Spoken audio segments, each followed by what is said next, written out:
Preguntan acá cómo uno debe actuar y trabajar en los sueños cuando intervienen las energías psíquicas. ¿Qué postura tomar? ¿Uno tiene que tratar de salir del estado de sueño? Si la vida nos coloca en una situación, no es para huir de la situación, sino para dar con la solución en el marco de la situación. Entonces, cuando una persona está pasando alguna cuestión, no importa si en vigilia o en sueño, ese es un asunto que tiene que aprender a desenvolver en su vida. Esta cultura que nosotros compartimos perdió la capacidad que antiguamente tenía, o por lo menos en algunas subculturas estaba presente, de entender los sueños como una parte muy importante de nuestra vida. Existían culturas que particularmente prestaban muchísima atención a los sueños, incluso había personas que estaban entrenadas kármicamente, habían sido asistidas internamente para poder interpretar los sueños. Entonces los sueños siempre tuvieron una importancia fundamental. A medida que esta humanidad se tornó más rígida, más materialista, fue perdiendo la capacidad de poder confirmar que en los aspectos subjetivos más sutiles, más flexibles de la vida, también existían posibilidades de entrenamiento, de expansión, de concientización, de aprendizaje. Y los sueños son simplemente otro estado de conciencia, pero no ajeno a esta vida que tenemos que aprender a desenvolver. Entonces, cuando uno está soñando, la energía le está diciendo, en este estado es como mejor usted puede ensayar eso. Esto es lo que está diciendo la energía de la persona. Usted en este momento y en ese estado reúne las condiciones y recibe las mejores condiciones también para ensayar algo.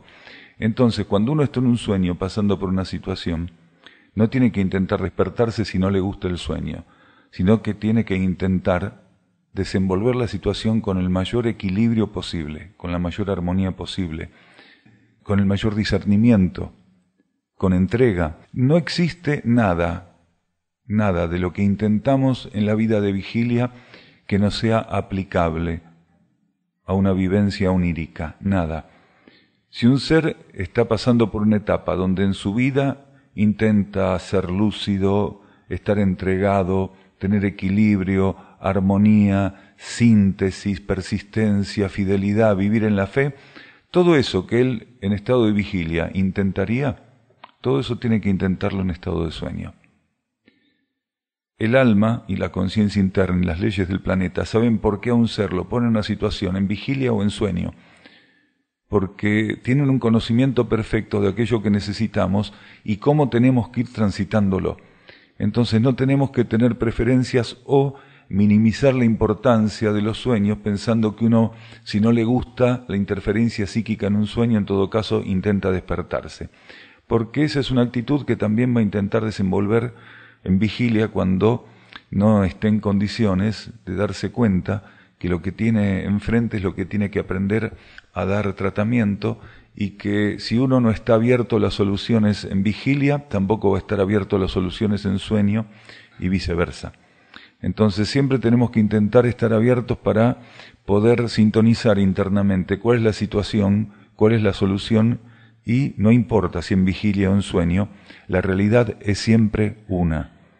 Existe una única realidad, no importa si en vigilia o en sueño, la realidad siempre es una. Y la tarea que nosotros tenemos es la misma, si la realidad es una, en sueño o en vigilia. Esto es una realidad porque cualquier cosa que uno transite es realidad. Lo que puede ocurrir es que la realidad que uno está transitando esté sofocada por desbordes de ilusión y fantasía que son la responsabilidad de quienes viven la realidad.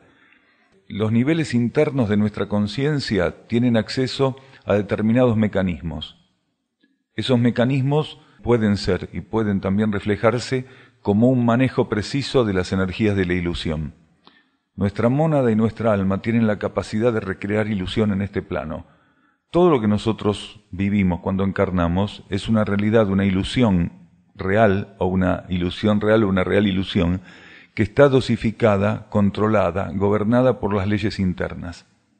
Entonces, cuando nosotros ingresamos en la materia, ingresamos un campo que fue conformado ilusoriamente para que, trabajando correctamente en ese campo de ilusión, podamos dominar las leyes de ese campo, que son de algún modo también ilusorias, pero sin el dominio de esas leyes ilusorias no podemos seguir avanzando. El ser humano, cuando encarna, tiene que aprender a gobernar su propia conciencia en un mar de ilusión que fue previsto, fue equilibrado, fue dosificado y responde a arquetipos internos que tienen que ver con nuestras necesidades. El problema es cuando a ese universo ilusorio, que es perfecto en su graduación ilusoria, nosotros comenzamos a sofocarlo con índices o niveles de ilusión que no nos sirven ni le sirven a ese universo. ¿Qué es lo que pasó con el planeta Tierra? La humanidad se identificó tanto con las fuerzas de la ilusión que comenzó a reproducir ilusión que no servía. Las fuerzas de la ilusión no son para identificarnos con ellas, sino precisamente para darnos cuenta que tienen un trabajo en nuestra vida, que tiene una función, tiene una finalidad, pero si confundimos esa función y esa finalidad, comenzamos a alimentarlas y la reproductividad ilusoria termina sofocando el proceso evolutivo que tenemos que asumir. Todo es una gran ilusión. El mundo material, el universo material, el campo material del cosmos es una ilusión perfecta gobernada por las leyes que no son parte de ese mundo material e ilusorio. Ahora, el término ilusión no tiene nada de malo, este es el problema. Lo malo es cuando las personas sofocan esas planificaciones arquetípicas, esos niveles funcionales de ilusión, los sofocan con índices de ilusión que no sirven. Vamos a un ejemplo que es bien claro.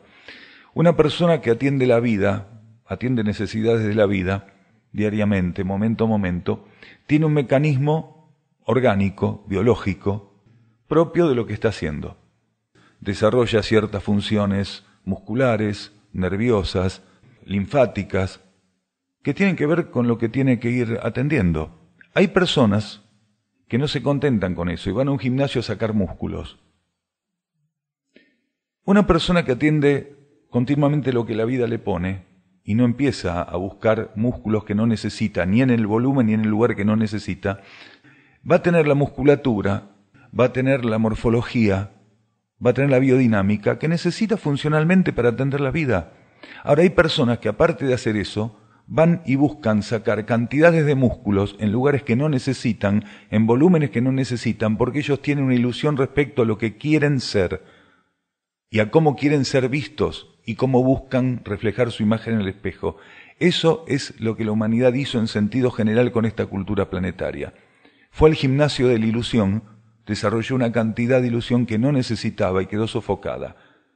Las personas que van y buscan generar volúmenes, masas musculares, que no necesitan, están pasando por ese proceso. Quiere decir, no se dan cuenta que encapsulan en toda esa inmensa masa muscular, en esa estética que para ellos es ideal, encapsulan de un modo inmenso la esencia, y cada vez que los músculos crecen, la esencia queda más encapsulada, ellos quedan más lejos de esa esencia.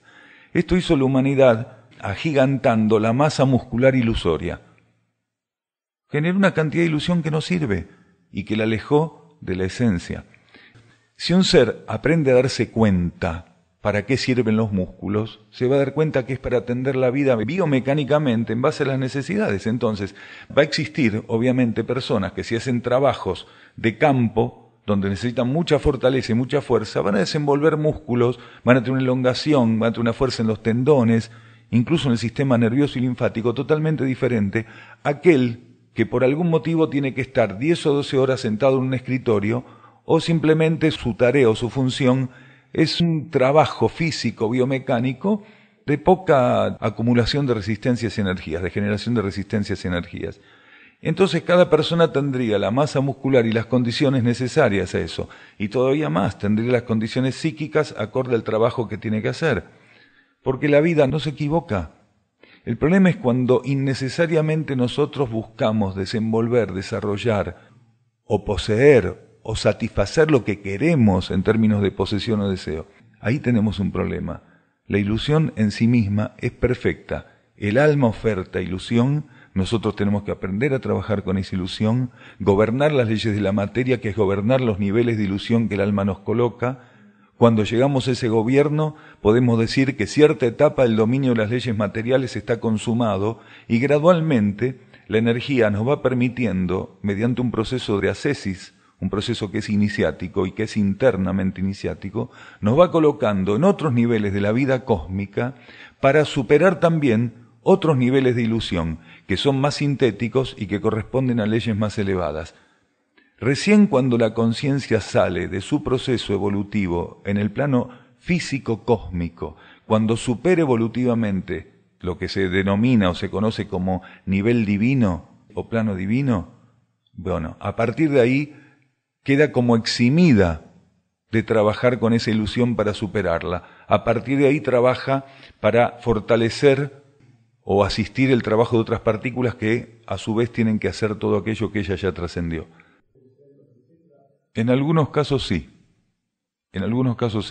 pero no tenemos que confundir lo que nosotros llamamos simplicidad de algunos pueblos originarios con la superación que ellos tenían por delante en términos evolutivos, porque a veces confundimos simplicidad con primitivismo. Y todos los pueblos, no importa si originarios o no, todas las culturas que van emergiendo, tienen que ir superando estados de primitivismo.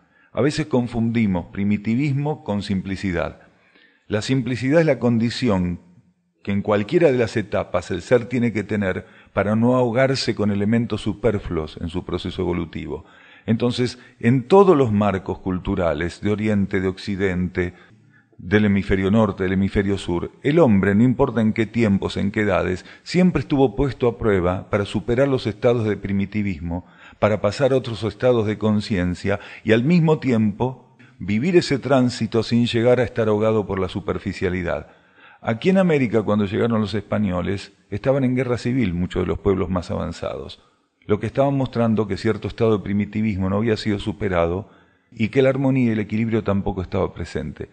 Claro, se dio este encuentro de estos pueblos que estaban en una guerra civil, algunos de ellos, muy fuertes guerras civiles, con algunos pueblos de Europa que también venían de procesos desarmónicos, solamente que tenían algunas armas un poco más satisfactorias para oprimir y para conquistar.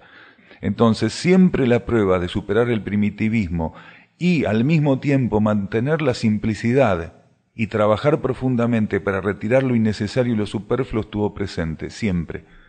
Los pueblos más avanzados son simplemente mecanismos kármicos y evolutivos que transitan seres que a su vez en algún momento participaron de culturas más primitivas, pero tuvieron que transitar la superación de su participación en esas culturas. Quiere decir, el proceso siempre está presente para ser superado.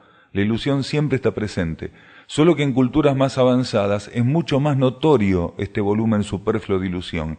En una cultura más primitiva, con que existan uno o dos elementos que sirvan como señuelo para que ensayen con la trascendencia de la ilusión es suficiente. Una persona que vive una cultura muy superflua, tal vez mirando una cultura primitiva que también tiene índices de ilusión para superar, crea que no tiene ninguna ilusión y que esa cultura es simple, pura, profunda. Pero quienes lo están viviendo están transitando esa misma prueba, solo que en la escala que les corresponde. Avanzados en niveles de ilusión, en tecnología, los que recibieron oportunidades que no aprovecharon cuando salieron del estado primitivo originario. Entonces, no dije más evolucionados, más avanzados en ese sentido, que recibieron oportunidades más avanzadas, no aprovecharon evolutivamente, no dieron con la salida evolutiva en la oportunidad. Pero la oportunidad responde a un grado de avance mayor, solo que cuando se encontraron colocados kármicamente en esa oportunidad de avance mayor no la supieron aprovechar. Efectivamente, siempre hubo pueblos que aprovecharon más o menos, mejor o peor las oportunidades. No estamos diciendo, no estamos poniendo a los incas a la altura de la Alemania nazi, no lo estamos poniendo. No llegaron nunca a ese grado, pero también estaban pasando por pruebas de un modo deficiente en su momento. Lo mismo los mayas, lo mismo los aztecas. Hay una ilusión de que ciertas culturas primarias o ciertos pueblos originarios eran puros y perfectos, eso es una ilusión. En su propio campo, nivel y momento, pasaban por imperfecciones y por pruebas con carácter regular. En cada cultura y en cada momento, al ser humano se le exige trascender, trascender, trascender, trascender. Y en la trascendencia siempre están las pruebas. Cuando un ser está bajo ley de karma no tiene otra forma de trascender que es enfrentando pruebas. Y cuando un ser enfrenta pruebas, siempre transita esta cosa de el error o el acierto, de lo positivo y lo negativo. Si uno entiende por realidad solamente lo que pone la energía y lo que genera artificialmente el hombre no es real, bueno, podemos tener una división de realidad que es racional. Pero podríamos decir que si las leyes permiten que vos vivas una experiencia, esa experiencia es real siempre. Pero uno tiene que aprender a manejarse dentro de ciertos parámetros para no generar volúmenes de ilusión que no son necesarios para nuestra evolución. Eso es un desvío en el aprendizaje del dominio de las leyes materiales. Los volúmenes de ilusión generados tienen que ver con la falta de sintonía y de alineación de la conciencia psíquica de la humanidad, que después se refleja en acciones concretas. Entonces la humanidad, cuando no puede alinear su conciencia psíquica a la esencia presente en ella, a su propio mundo interno, a su alma, a su mónada, a su propio cosmos interior, empieza a generar volúmenes de ilusión que terminan siendo descontrolables. No tienen forma de ser controlados. Entonces, las acciones y los pensamientos de la humanidad terminan generando un encapsulamiento psicofísico ilusorio que podía haberse evitado. Uno puede decir, no es real aquello que no necesitaba, pero pasa a ser real en el momento en que, aunque no lo necesitamos, lo transitamos y va a formar parte de nuestro bagaje evolutivo. Quiere decir, automáticamente pasa a ser un tesoro evolutivo, un remanente evolutivo, de carácter negativo transitoriamente. Todo lo que tiene carácter negativo en un momento pasa a ser, cuando lo trascendemos, aspecto positivo. Entonces la humanidad que llegó a este punto tiene que enfrentar una prueba que es muy difícil de sobrellevar, pero que algunos están sobrellevando de un modo positivo, suficientemente elevado, que es una minoría de la humanidad, una pequeña minoría. Pero a pesar de que no estaba previsto para esta etapa del planeta y de la humanidad semejante congestión de la capa psíquica y de los afluentes kármicos por medio de acciones tan complicadas, así todo hay un porcentaje de la humanidad que está enfrentando esta situación y en conciencia la está superando, aunque el mundo material no ofrezca un campo para que eso se refleje. Lo más importante en ciertas etapas es superar las cosas en conciencia, aunque en términos externos no se puede evaluar esa superación, porque la situación del planeta hace que eso sea muy difícil. En realidad, lo más importante es que un ser pueda trascender en conciencia algo, porque lo último que cede, lo último que se flexibiliza en términos de trascendencia es el mundo concreto.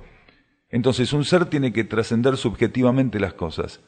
Cuando llegue ese avance, ese grado de avance, gradualmente, paulatinamente va abriendo camino en el mundo concreto para que el mundo concreto también empiece a reflejar esa trascendencia. Entonces, real o irreal tiene que ver con la posición en que lo veamos. Irreal sería aquello que no estaba previsto y que no era necesario ser transitado en esos volúmenes y de esa manera. Cuando un ser está enajenado por esa cantidad de ilusión que no era necesaria y no estaba prevista para esa experiencia evolutiva, y en esa etapa se dice que él está viviendo algo que es irreal. ¿Irreal en qué sentido? Que no tiene respaldo interno para haberse manifestado. Tuvo que ver con la compulsión del libre albedrío que generó finalmente algo que no era necesario. Entonces, el término irreal, desde un cierto punto de vista, tiene que ver con que eso sea necesario o no. Si algo es necesario, es real. Si no es necesario, es irreal. Hay personas que continuamente viven la irrealidad porque se la pasan transitando lo que no es necesario. Cuando un ser finalmente se decide en su vida a transitar aquello que es necesario, asistir necesidades y hacer lo correcto, entonces vive ese pasaje de lo irreal a lo real. La mayor parte de esta humanidad vive en la irrealidad, no vive la realidad. La realidad es solamente aquello que la esencia que está dentro tuyo se está mostrando que tenés que atender. Lo que tiene respaldo por la esencia que está en vos, lo que tiene respaldo por tu alma, lo que tiene respaldo por tu cosmos interno. Si tu cosmos interno no te está habilitando eso, entonces vos vivís en la irrealidad, porque estás cerrándole la puerta a tu cosmos interno, a tu universo interno, a tu esencia interna, y estás decidiendo, involucrado, identificado y cómplice de las fuerzas de la materia. Cuanto más alimenta esta humanidad las fuerzas de la materia, mayor es la irrealidad en la que se sume. Por eso decíamos que solo un pequeño porcentaje de personas está trabajando simbólicamente para representar una humanidad que está trascendiendo lo irreal. y que puso en riesgo este universo planetario. Este universo Tierra lo puso en riesgo los volúmenes innecesarios y sin respaldo interno de ilusión, con la salvedad que lo real tiene una carta siempre, que es gobernar lo irreal. Entonces, cuando lo real aparentemente se ve amenazado por lo irreal, es solo una ilusión también. Porque lo que es irreal está contenido por las leyes superiores del cosmos. Y cuando esas leyes lo consideran, disuelve esa irrealidad. Solamente que permite que las partículas ensayen ciertas cosas. Hay personas que cuando tienen una pesadilla quedan agobiadas, quedan ahí viendo atemorizadas, desequilibradas, desarmonizadas. Quiere decir, siguen en complicidad con lo que la pesadilla les ofreció. De algún modo, siguen viviendo la pesadilla una vez que despiertan. Entonces, un ser lo que tiene que tener es la capacidad de no identificarse con esos juegos psíquicos, con esas fuerzas psíquicas que se hacen presentes en el sueño. Porque también en un sueño, esto es interesante, el ser tiene que aprender a desenvolver la vida en la fe. La vida en la fe no es solamente un estado de conciencia que tenemos que aprender a vivir en vigilia. Un ser tiene que aprender a vivir en la fe continuamente, en vigilia, fuera de vigilia, en sueño. Quiere decir, instalarse en la fe, que es trascender los mecanismos racionales para poder enfrentar las cosas, es muy necesario. Entonces, cuando un ser despierta y tuvo una pesadilla, él tiene que aprender a soltar eso, a mantenerse desidentificado con eso, a soltar. Si el ser se queda ahí envuelto con eso, si él se queda con eso rumiando, eso termina siendo muy nocivo para él. Porque lo que él hace es no darse cuenta que está abriendo la puerta a una situación que su propia energía colocó en el marco psíquico onírico porque era el lugar más adecuado para el tratamiento. Si la energía hubiera querido que él viviera una situación de esa naturaleza en vigilia, se lo hubiera colocado en vigilia. Por eso tenemos una responsabilidad de limitar algunas cosas y no dejarles la puerta abierta para que invadan la vida de la vigilia. Cuando un ser es puesto ante una situación psíquica grosera en un sueño, es porque es el mejor marco para enfrentarle y darle tratamiento con la mayor economía, con las mejores defensas por parte de la energía.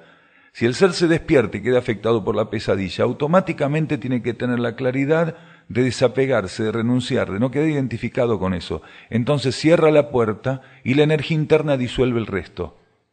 Porque eso queda en el subconsciente y en su momento va a ser disuelto. En un sueño siempre hay símbolos para rescatar, siempre hay un aprendizaje. Entonces, un sueño psíquico, como cualquier otro sueño, tiene una oferta para hacerle a la conciencia. Ahora, en las etapas donde lo único que tenemos para vivir son sueños psíquicos, tenemos ahí una alerta. Porque un sueño psíquico en sí mismo siempre es una alerta, que uno está muy envuelto en fuerzas psíquicas. Si todavía el alma no puede utilizar el campo onírico lúcidamente, conscientemente, para ofrecer ciertas experiencias que puedan ser reconocidas abiertamente como evolutivas, es porque todavía nosotros, al momento de ir a dormir, encapsulamos el campo psíquico, onírico, en una empatía con estas fuerzas y no le permitimos al alma, sino con mucho desgaste de energía, disponer de nuestro campo onírico para que nos entrene, para que nos instruya.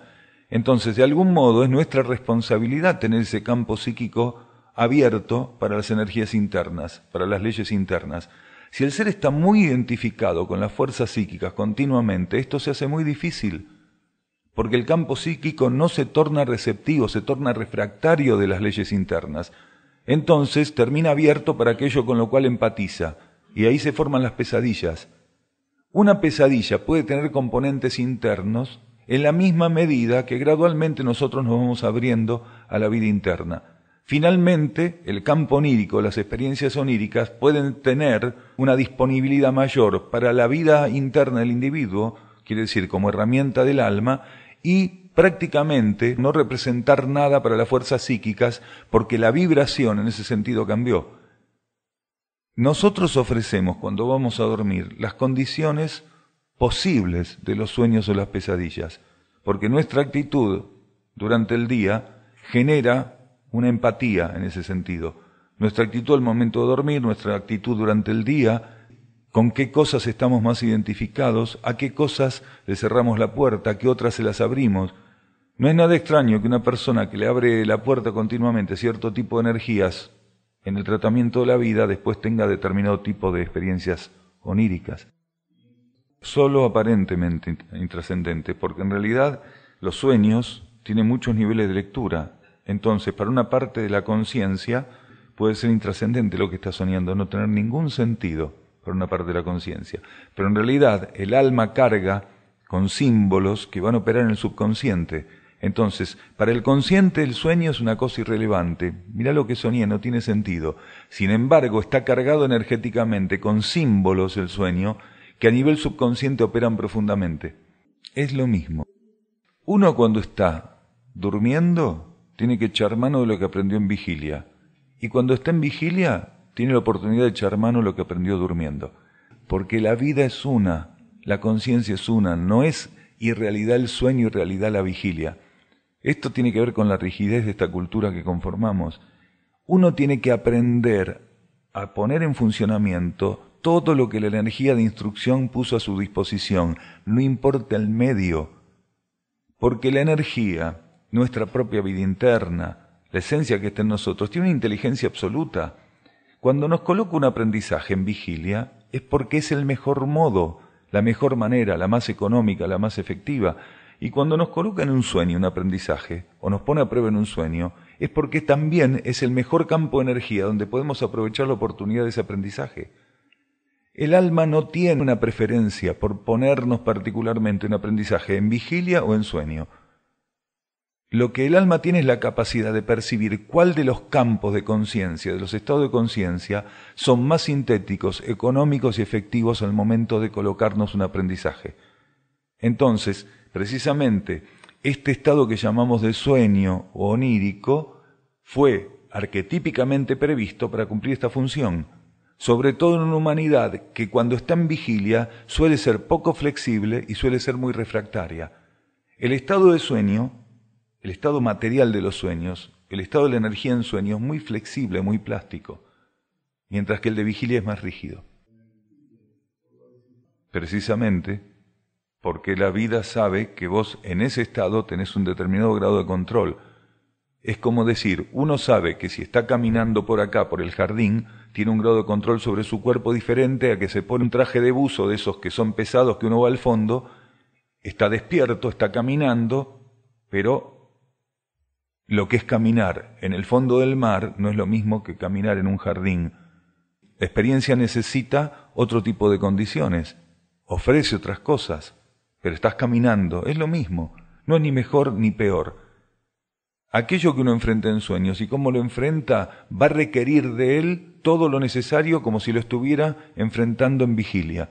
Nada más que la energía interna sabe que si lo coloca en sueño es porque de algún modo en vigilia eso se hace muy difícil de enfrentar, va a requerir enormes voltajes de energía, que a veces es energía que no tenemos, porque la energía cronológica, la energía espacial y la energía temporal no siempre se tienen en vigilia para ciertos aprendizajes, mientras que en el campo onírico la energía cronológica, la energía temporal y la energía espacial responden a leyes más subjetivas, internas, pasivas, entonces no tienen esas limitaciones.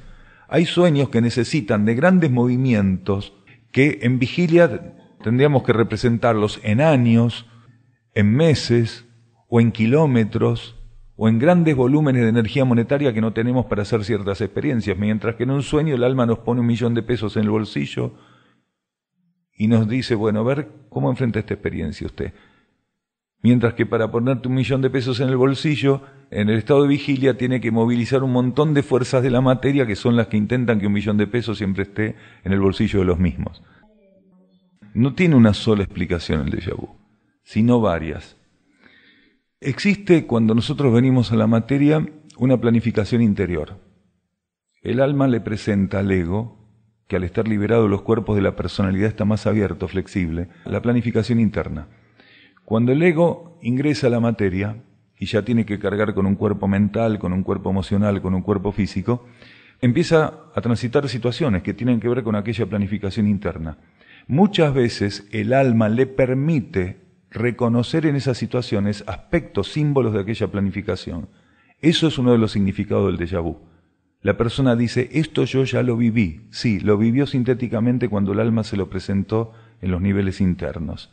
También algunos déjà vu tienen que ver con oportunidades que da el alma de recuperar símbolos de vidas pasadas.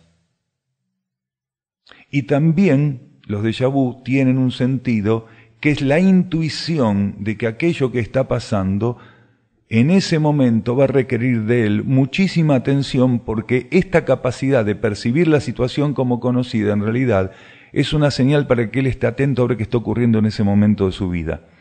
Entonces, ese término déjà vu, que es usado muy rígidamente, sin comprensión, es muy flexible y tiene que ver con distintas cosas. Puede ser la capacidad intuitiva, por la vía intuitiva, se nos está diciendo esté atento, esta situación para usted tiene algo en particular, esté atento. Entonces el ser tiene que aprender a estar atento, a ver, ¿por qué esta situación tiene una característica para mí que es familiar? ¿Qué me está mostrando? ¿Qué quiere decir? O puede ser esto otro, que él reconozca familiar la situación porque tiene que ver con lo que planificó internamente asumir. Y el alma, por algún motivo, le permite simbólicamente reconocer esa situación, también por lo mismo, para que esté atento, porque puede ser que esa situación simbólicamente percibida como conocida le esté diciendo, en este momento usted tiene cosas que hacer que son importantes, prepárese, deje de paviar. Esta situación puede parecerle conocida porque está representando algo en particular. Pero siempre, y esto es común a cualquiera de las interpretaciones como déjà vu, siempre el déjà vu es solamente la punta del iceberg. El ser tiene que reconocer en esa percepción que se denomina déjà vu que hay algo más que ver que no es evidente. Y eso también forma parte de su aprendizaje. Aprender a ver en eso una señal que le está mostrando algo. Un estudiante me preguntó hace unos días cuál es el origen de los idiomas. Me di cuenta que apuntaba a algo más profundo, ya que nos dijo también que otras cuestiones como las religiones le daban respuestas que no lo dejaban satisfecho. Y me preguntó si la variedad de lenguas respondió o debieron ser para complementarnos en cualidades energéticas, o esta diferencia de idiomas refleja la escisión de la humanidad. Los idiomas tenían como finalidad facilitar la expresión de la vida creativa. Ciertas etapas de relación de la conciencia con la energía creativa y con la vida creativa trascienden la instintividad, trascienden la relación de la reproducción y que la vida creativa sea entendida como creatividad en términos sexuales o reproductivos. Entonces, en ciertas etapas, la energía de creatividad tiene que ser canalizada, tiene que ser ensayada, aplicada y sostenida por otros mecanismos. En el reino animal, los sonidos que emiten los animales tienen una gran limitación para que cierta cualidad de la energía creativa pueda desenvolverse. Es recién en el reino humano donde la mente, como elemento de síntesis y como pivot de aplicación, tiene la capacidad de organizar sonidos con un sentido para el campo mental, un sentido de interpretación y de intercambio. Pero el idioma en sí mismo tiene que ver con los conjuntos de mónadas o de almas según sus características evolutivas y según cómo van respondiendo al ensayo que tienen que hacer en la materia, en aquella etapa de la humanidad que le toca desenvolver esa relación, ese trabajo en conjunto. También cuál es la condición planetaria. Los idiomas surgen de una necesidad de relacionarse entre los seres para definir situaciones que en realidad son meramente y exclusivamente evolutivas. El ser humano gradualmente empieza a distorsionar el uso de los idiomas y rompe esta necesidad meramente evolutiva idiomática y pasa, que tiene que ver con lo que hablamos hace un rato, a utilizar los idiomas forzosamente para darle un sentido a la ilusión y para poder intercambiar ilusión mediante el idioma. En ese momento el idioma rompe su estructura y su relación prácticamente con la vida creativa, deja de tener la condición creativa. Cuando el idioma, antes de mezclarse profundamente con la ilusión, era aplicado como sonido en estado más o menos puro, la energía interna pasaba, lo que quiere decir el verbo, y el idioma servía para generar plataformas vibratorias que permitieran que pensamientos, sentimientos y acciones pudieran implantarse con mayor facilidad. Cuando un sonido es emitido en estado puro y con un sentido puro y elevado, esa vibración es capaz de sentar bases, de colocar bases subjetivas, ocultas. Esas bases sirven en el momento oportuno, cuando la energía lo cree conveniente, como cimientos para desenvolver ideas, arquetipos, obras concretas incluso. Por eso Los idiomas tienen que ser recuperados mántricamente, quiere decir, los sonidos idiomáticos tienen que volver a su función ceremonial y romper con esta alimentación de servir para mentir, para seducir, para engañar, para ocultar, para concretar ambiciones, metas personales. Los idiomas tenían como función esto, llegar a una síntesis, ofrecer una síntesis de funcionamiento, y que cuando los seres intercambiaran sonidos idiomáticos, lo que estuviera ocurriendo ahí fue una relación entre ellos creativa. Cuando un ser, en sintonía con su interno, emitiera una vibración mediante un sonido, no solo estaría armonizando el campo de energía que comparte con otros seres, sino que estaría ofreciendo el camino a la vida interna al ser que recibe el sonido. La relación de los seres mediante el idioma era otra, se perdió casi completamente. ¿Se entiende esto?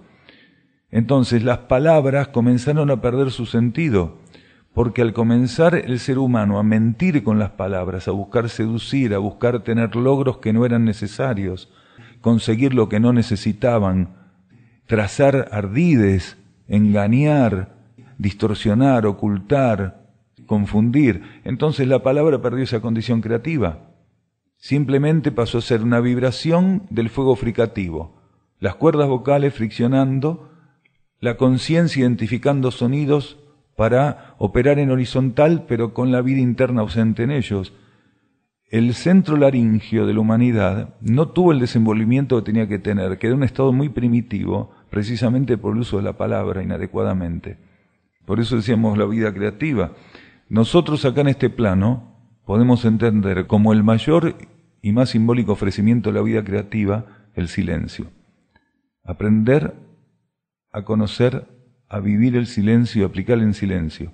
El silencio en nuestras palabras, el silencio en nuestras actitudes, el silencio en nuestros movimientos, quiere decir, el silencio como ley interna y como expresión de la vida creativa. Los animales que más tienen desenvuelto el campo mental tienen un campo mental infinitamente inferior que el del hombre.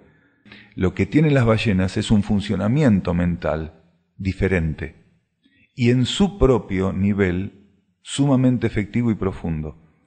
Entonces, no es más sofisticado que el del hombre, es diferente. Si una ballena con ese campo de sofisticación, como vos lo estás definiendo, ¿no? Si una ballena con ese nivel de sofisticación fuera colocada en el campo humano de existencia, ni siquiera sería un imbécil.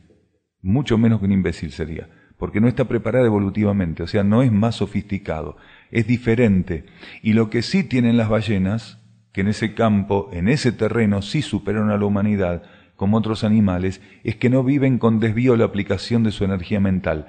A pesar de ser inferior en condición evolutiva, su funcionamiento mental es sumamente efectivo porque no viven desvíos ni están sumidos en ilusión. Quiere decir, el funcionamiento obedece al arquetipo, mientras que en el ser humano el funcionamiento mental o psíquico, incluso físico, no obedecen al arquetipo. Todavía hay una gran cantidad de animales en este planeta que tienen un funcionamiento muy cercano al arquetipo, por lo cual es efectivo y por lo cual es sumamente evolutivo en términos beneficiosos para la especie, para el reino animal, para los reinos en general y para la vida planetaria. Porque cada vez que un animal o una planta o un mineral pueden desenvolver sus energías cercanas al arquetipo, lo que están haciendo es confirmar los caminos abiertos para el proceso evolutivo de este universo planetario.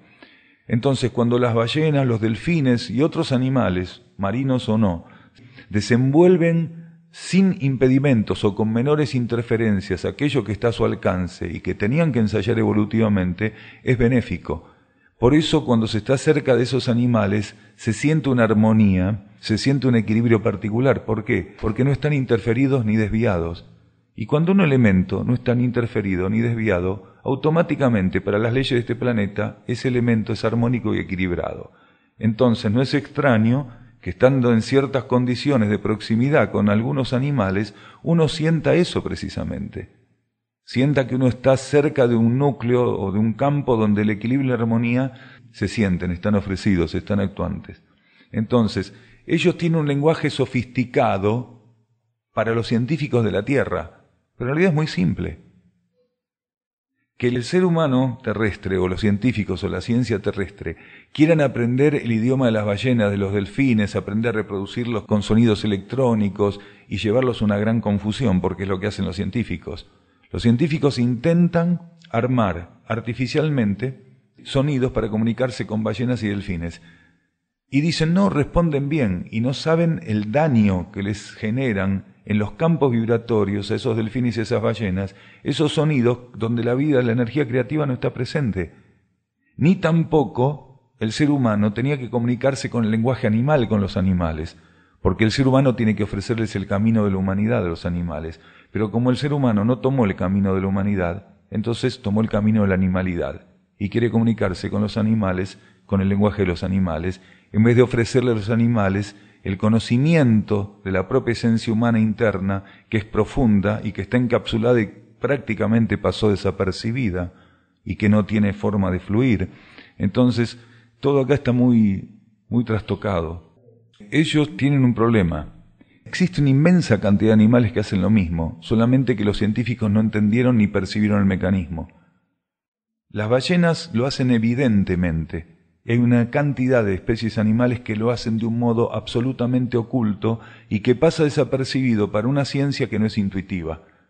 Entonces, las ballenas, los delfines, o algunas variedades de ballenas y delfines, son evidentemente ejecutores de esos mecanismos, se sostienen en su relación mediante esos mecanismos.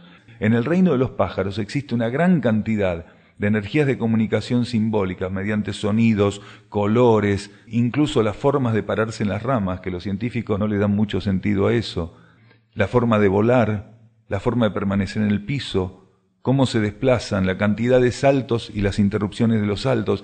Es profundísimo el lenguaje de los pájaros, sin contar con la capacidad que tienen de mudar energías que no tienen que ver con manifestaciones físicas, mudar vibraciones. Simplemente la capacidad de emitir vibraciones sin que puedan ser percibidas.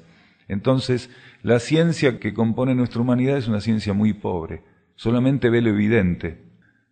Hay películas que son para chicos, entre comillas, donde los árboles se mueven, se acomodan, los pájaros están con los árboles como una especie de interrelación armónica, como un ballet, ¿no? Alguna vez vi recortes de esas películas, y es muy parecido a lo que realmente subjetivamente está ocurriendo. Ciertos aspectos evolutivos de una gran cantidad de esencia que está en el reino vegetal se pueden sobrellevar y desenvolver por los estímulos que los pájaros generan cuando se paran en las ramas, o cuando vuelan cerca de ciertas florestas, o cuando las bandadas se posan en el piso y generan cierto tipo de irradiación. Hay especies de árboles que tienen sus condiciones evolutivas en el estado en que las tienen y pueden generar lo que generan precisamente porque tienen una relación muy profunda con los reinos que están compartiendo el medio ambiente con ellos, con el reino mineral y con el reino animal. Incluso existen insectos que con su actividad en los árboles estimulan muchísimo la liberación de ciertas energías y preparan con esa actividad en los árboles, preparan las almas grupo para cuando pasen también al reino animal. Una persona puede recibir una información respecto a cualquier cosa, pero muchas personas pueden estar continuamente fantaseando que tienen ciertas informaciones. Entonces, el ser humano tiene mecanismos potenciales que le permitirían recibir información respecto a cualquier situación que forme parte de la vida planetaria. Y si su evolución lo habilita, situaciones que tienen que ver con aspectos extraplanetarios. Quiere decir, un ser tiene los mecanismos latentes para recibir, mediante la vía intuitiva, lo que necesita. La mayoría de los seres inhabilita ese sistema de comunicación porque lo ahoga en ilusiones, en fantasías que tienen que ver incluso, en este caso, con ciertas ambiciones espirituales o filosóficas. El ser humano tiene un gran potencial para vivir ese tipo de cuestiones, solo que ese potencial generalmente está ahogado por ilusiones, por fantasías, por ambiciones personales, por búsqueda de reconocimiento. Entonces, cuando un ser humano logra una cierta condición evolutiva, él mantiene con la vida interna un canal abierto. Si un ser humano necesita recibir información respecto a lo que le está pasando a un perro, a un caballo, a un león o a lo que fuera, la va a recibir.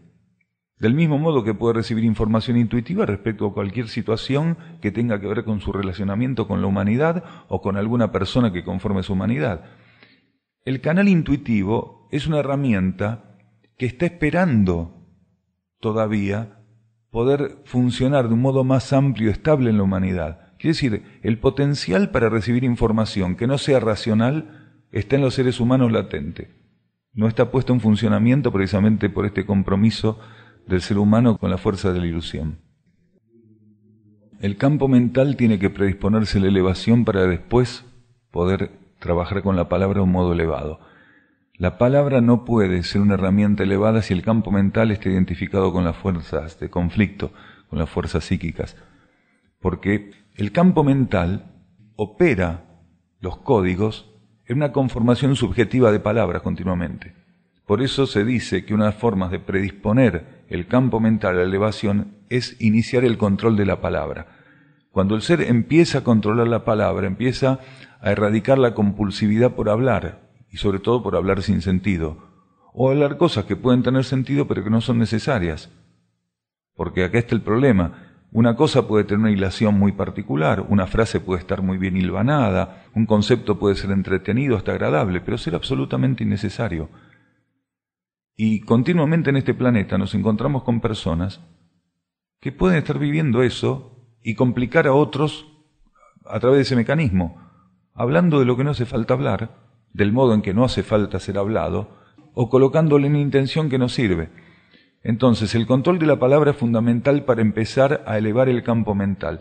Cuando la mente acepta que tiene que controlar la palabra, la mente está aceptando una limitación, que es algo que la mente generalmente no acepta muy fácilmente. Entonces, intentar controlar la palabra es intentar aceptar una limitación para la mente, un límite.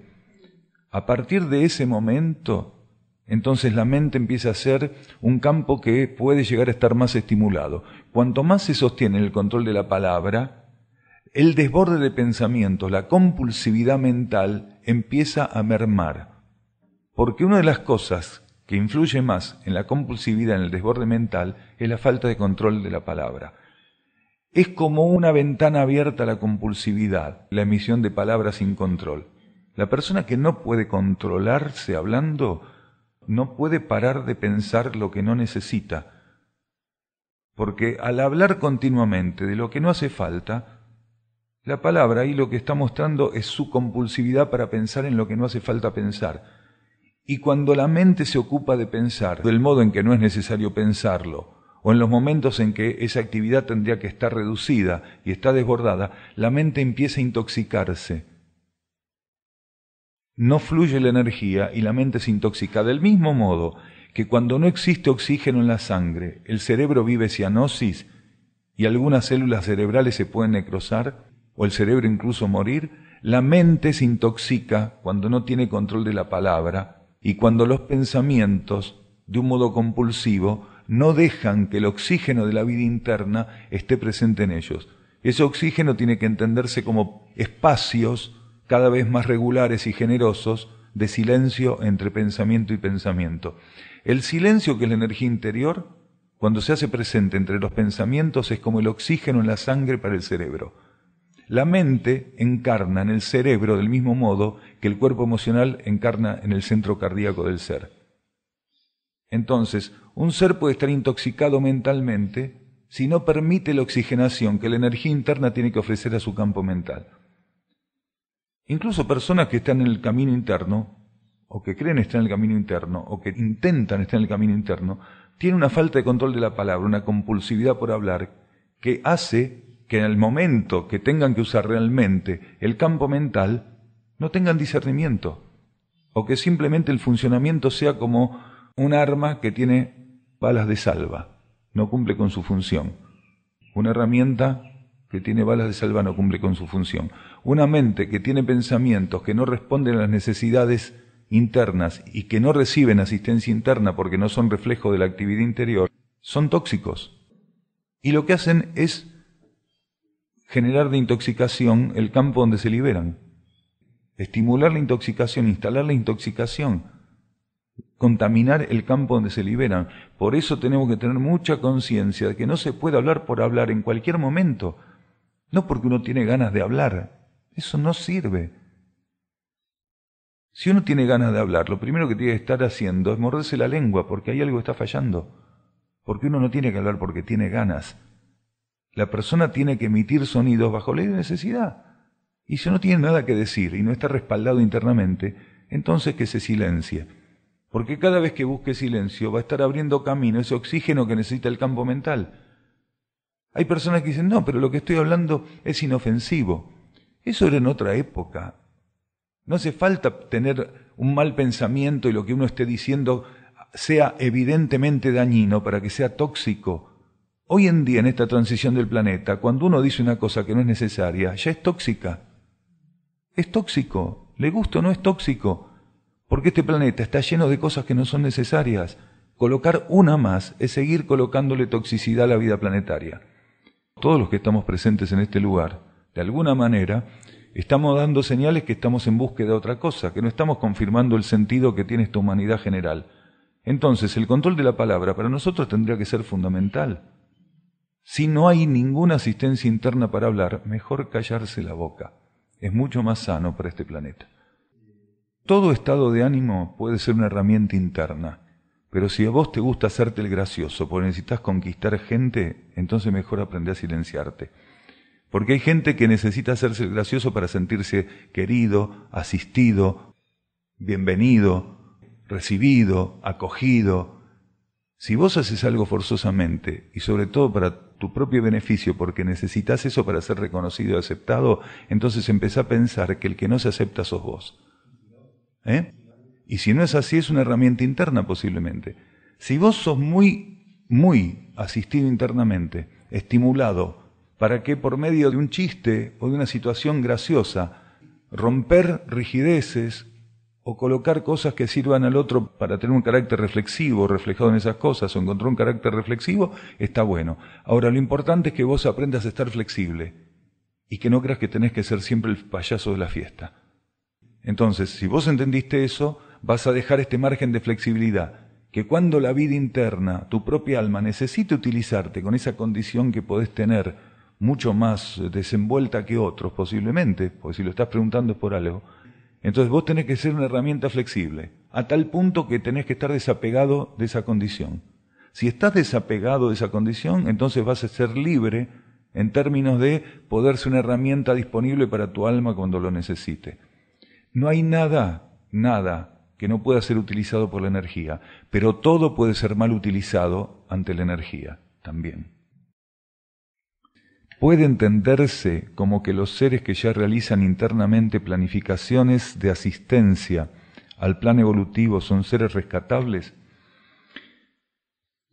Un ser puede estar en una etapa, o una encarnación, una tanda encarnatoria también, donde él ya esté en condiciones de planificar internamente asistencia al plan evolutivo, pero no ser desde el punto de vista interno un ser que puede estar en condiciones, aún en ese momento, de responder a una propuesta superlativa. Quiere decir a lo que va a seguir en el ciclo de desenvolvimiento de la humanidad, en el nuevo ciclo de desenvolvimiento de la humanidad. Pero ya puede estar en condiciones de estar haciendo esos ensayos, de aceptar una planificación interna e intentar desenvolverla. Si el ser, a lo largo de esa secuencia encarnatoria o de esas secuencias encarnatorias, llegara a desenvolver de modo adecuado aquello que él intenta como respuesta a la planificación interna, podría ser que a lo largo de esos intentos y de consumar en el grado que correspondiera aquello, terminara siendo internamente reconocido en términos de energía como un ser rescatable. Por eso se dice que en este momento en el planeta existen millones de seres que están para confirmar su condición de rescatabilidad. ¿Qué significa? Que en lo que resta de la transición del planeta, esos seres todavía tienen que desenvolver algunos aspectos evolutivos, quiere decir, enfrentar pruebas, y enfrentar pruebas va a significar para muchos de ellos concretar su planificación interna, y a través de ese proceso poder o no desembocar en esa condición de rescatabilidad. Entonces, las puertas son muy amplias, los portales son muy amplios en ese sentido. Un ser, insistimos, puede estar encarnado para cumplir con su planificación interna y eso no significar que internamente para la jerarquía él sea un ser rescatable. Él va a tener a lo largo de la transición que consumar ciertos aspectos de esa planificación y confirmar cada vez que atiende esa planificación el sentido evolutivo y su entrega absoluta al plan evolutivo, su entrega a la vida única. Entonces, en ese proceso, muchos seres están hoy. De aquí a que termine la transición, están ahí, ante la oportunidad de confirmar o no su rescatabilidad. Él tiene toda la transición para ver si él confirma su condición de rescatabilidad en el tratamiento que le da a aquello que va percibiendo como planificación interna, a esa planificación interna que tiene. Acá preguntan cómo lograr que la razón sea un instrumento de la conciencia. Está contestado, pero en síntesis podemos decir, para que la razón sea un instrumento de la conciencia, nuestra vida tiene que estar entregada a la conciencia única. Porque para que nuestra existencia y todo lo que la compone, no solo la razón, todo lo que compone nuestra existencia, sea una herramienta, genuina herramienta de asistencia a la vida planetaria, tenemos que estar entregados a la fuente única de vida, tenemos que estar entregados a la esencia, a la luz, a la conciencia. Si no estamos entregados, no podemos ser herramienta de nada, ni nuestra razón, ni nuestro cuerpo emocional, ni nuestras acciones. El ser tiene que estar confirmando en lo que hace continuamente esa entrega. Él tiene que estar confirmando esa entrega en todo lo que hace. No estar convencido de que él está entregado y con eso basta. Él tiene que estar confirmando de un modo práctico esa entrega. Quiere decir, él tiene que estar confirmando continuamente esa entrega mediante el desenvolvimiento de su vida. Si él no puede confirmar mediante el desenvolvimiento de su vida esa entrega, entonces no pasa nada. O hay personas que quieren entregar su mente al plan evolutivo. ¿Y lo otro no lo entrega? ¿Qué parte eligió de él entregar? Es la vida íntegra, la vida toda que hay que entregar al plan evolutivo. Hay gente, como dijimos tantas veces, entrega los problemas al plan evolutivo. Entregue la vida. Entregue la vida. Porque entregar los problemas es fácil, se lo paso a otro. ¿Y si le entrego lo que no es problemático también? Si le entrego lo que no me causa problemas, le entrego lo que me hace sentir bien. Hay que entregar todo a la vida interna y al plan evolutivo. Entonces ahí la vida cambia. Si esa entrega es genuina y si no hay especulación. ¿Cuál es la diferencia para un vegetal de ser comido por un animal a ser comido por un ser humano? Y con los minerales, ¿qué sucede en ese sentido? De esto charlamos mucho, pero vamos a hacer una pequeña síntesis. Los animales mismos tienen distintas condiciones evolutivas. Entonces, para el reino vegetal, no es solo una diferencia entre ser ingerido o comido por un animal que por un ser humano. Incluso según qué animales coman y qué especies coman vegetales esos animales, la diferencia es enorme.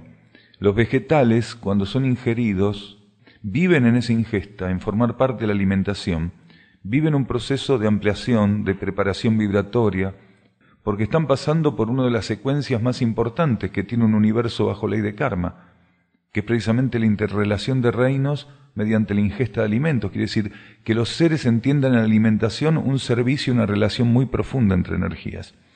Entonces, el reino vegetal, según la evolución de los animales que lo va comiendo, ya encuentra diferencias evolutivas, propuestas evolutivas y estímulos evolutivos muy diferentes. Cuando llega esta otra etapa, donde algunos vegetales llegan a un nivel evolutivo que se tornan aptos para la alimentación humana, pasan de vuelta por la misma situación que pasó esa esencia vegetal cuando era ingerida por animales de diferente condición evolutiva. Porque hay seres humanos que no son muy diferentes a los animales cuando comen. Entonces, esos vegetales que ya están listos para la evolución en términos de participación en la ingesta humana de alimentos, van a ser comidos por seres humanos, en algunas ocasiones muy primitivos. Pero también van a ir pasando por etapas donde algunos seres humanos de mayor evolución van a ser los puentes para esa experiencia de la alimentación, hasta que lleguen algunos vegetales a tener la oportunidad en términos vibratorios de ser ingeridos o comidos por seres humanos que tengan la conciencia ampliada, que tengan una profunda conciencia de la vida planetaria, de lo que es la alimentación, de lo que es la vida interna. Esas pocas especies vegetales, ese poco volumen de esencia vegetal, va a servir como un puente de estímulo a todo el volumen de esencia vegetal del planeta. Porque son muy pocos los seres en el planeta, los seres humanos en el planeta, que pueden comer con una conciencia genuina de interacción entre reinos, de servicio, de cooperación, de fraternidad, de amor. Entonces, cuando un ser humano que tiene una conciencia profunda de eso, ofrece su campo de energía para que un vegetal ingrese en ese proceso de ceremonia alimenticia, ese volumen, aunque aparentemente pequeño, de esencia vegetal que ingresa en un ser humano con su conciencia expandida, opera como un campo vibratorio de estímulo a todo el reino vegetal. Porque el reino vegetal tiene en su camino, después de pasar por el reino animal, el reino vegetal, la esencia del reino vegetal, las mónadas que trabajan en el reino vegetal, tiene que experimentar con el reino humano. Y si un vegetal, legumbres, frutas, cereales, hortalizas que están preparadas vibratoriamente para ser ingeridas por un humano de mayores condiciones, viven ese proceso iniciático sin interferencias, entonces, como las experiencias son irradiadas energéticamente, como los campos de energía en el planeta se intercomunican, eso estimula grandemente y prepara grandemente el proceso que en algún momento, en otro ciclo, después de que esa esencia pase por el reino animal e ingrese al reino humano, va a vivir con más facilidad todo ese proceso, porque realmente lo va a vivir con una facilidad. Entonces la diferencia es enorme. La mayor parte de los vegetales hoy es comido por seres humanos que son lobos, que comen cadáveres y comen vegetales. Y también estuvimos mucho hablando en estos momentos, en estos días, y sobre todo ahora en Europa estuvimos hablando mucho de eso, que existen los vegetarianos que son lobos vegetarianos. Entonces comen con una indiferencia absoluta a los vegetales. No les ofrecen su conciencia como un portal de energía. No les ofrecen su conciencia como un verdadero campo donde son acogidos y donde hay una receptividad y un intercambio profundo. Simplemente son lobos vegetarianos. No pueden ofrecer su conciencia como un campo evolutivo, sino como un campo oscuro al cual el vegetal ingresa sin salida evolutiva. Porque cuando un ser come indiferentemente un vegetal, lo está tirando a un pozo. Solo un vegetal encuentra salida hacia la luz para que su energía circule cuando es comido con una actitud de fraternidad, de gratitud, de amor. Si no encuentra eso, la diferencia es enorme. Por eso es muy importante que antes de que termine la transición del planeta, aunque sea una pequeña cantidad de seres vegetarianos, quiere decir una minoría dentro de la minoría, porque los vegetarianos o los veganos son una minoría, antes de que termine esta transición, una cantidad de veganos o de vegetarianos tienen que haber llegado a esta conciencia de la alimentación evolutiva. Saber que son los iniciadores, que su conciencia es un templo iniciático para que al ingresar en ese campo de energía un vegetal viva una expansión de conciencia que lo prepare para etapas futuras. Entonces, como tantas veces dijimos en estas charlas, una gran cantidad de pistas donde la energía tiene que circular comienzan a liberarse y comienzan a ser verdaderas pistas de circulación. Gran cantidad de fajas de energía y de pistas de energía están inutilizadas porque el ser humano no abrió camino en esos campos de conciencia, precisamente porque la alimentación humana es agresiva, es caníbal y es egoísta. Es que la gratitud es la herramienta. Lo demás tiene que ver cómo el cuerpo emocional puede enfrentar la situación, pero fundamentalmente la energía de gratitud. Y que el ser pueda tener esta conciencia de saber que él es un campo de energía que está ofrecido para que ese otro campo de energía ingrese en una frecuencia superior. Cuando un vegetal ingresa al aura humana, está ingresando a un patrón vibratorio que es inmensamente superior al de él. Ese ingreso para el vegetal es una iniciación. Del mismo modo que cuando el vegetal está en una etapa evolutiva donde todavía su condición vibratoria no lo hace apto para la alimentación humana, es ingerido por un animal, él vive una iniciación que lo va a preparar en términos evolutivos para que en algún momento también pueda esa esencia ser ingerida a través de otra estructura orgánica por el reino humano. Entonces, la interacción es muy profunda. El ser humano tiene que aprender a vivir en una relación de gratitud, de aceptación, de humildad y de fraternidad con los reinos infrahumanos. Acá también preguntaban por el tema del reino mineral, cuando hablaban de la alimentación. ¿Qué pasa con el reino mineral también? Bien, con el reino mineral ocurre lo mismo. Cuando los vegetales más primitivos, que todavía nos sirven para la alimentación humana, captan minerales del suelo, esas partículas minerales viven un proceso de transmutación más primitivo y básico que cuando son vegetales que tienen condiciones evolutivas que pueden ser ingeridos por el reino humano, porque esos vegetales tienen una condición de tomar minerales con un carácter transmutatorio más elevado. Entonces no es lo mismo para un mineral ser captado por un vegetal que todavía no tiene condiciones evolutivas de un cierto tipo o nivel que ser captado por un frutal, por un duraznero, o por un cerezo, o por una planta de rúcula. Esos vegetales tienen condiciones vibratorias que le permiten al reino mineral ensayar patrones energéticos que un vegetal más primitivo no le permite. Porque ese vegetal que ya está listo para ser parte de la ceremonia alimenticia, de formar parte de la ceremonia alimenticia del reino humano, su propia vibración es diferente, entonces su capacidad transmutatoria mineral también es diferente. Cuando los vegetales son recogidos en las huertas, el resentimiento muchas veces que tienen los trabajadores, el dolor por el maltrato de los patrones, hace que ellos traten los vegetales con una indiferencia y volcando a veces su enojo, revoleando los vegetales que después van a ir a los cajones, que después van a ir a las góndolas. Entonces, la mayor parte de los vegetales es tomado de la tierra o de los árboles con indiferencia, con enojo o con una actitud incorrecta. Entonces, en cuanto el ser humano se acerca para tomarlos, los vegetales reciben un impacto. Reciben un impacto inmediato. Cuando una persona trabaja en un huerto y tiene conciencia evolutiva de lo que es el reino vegetal o el trabajo con reinos o la cooperación entre reinos, es totalmente diferente, porque se acerca ese vegetal con otra conciencia.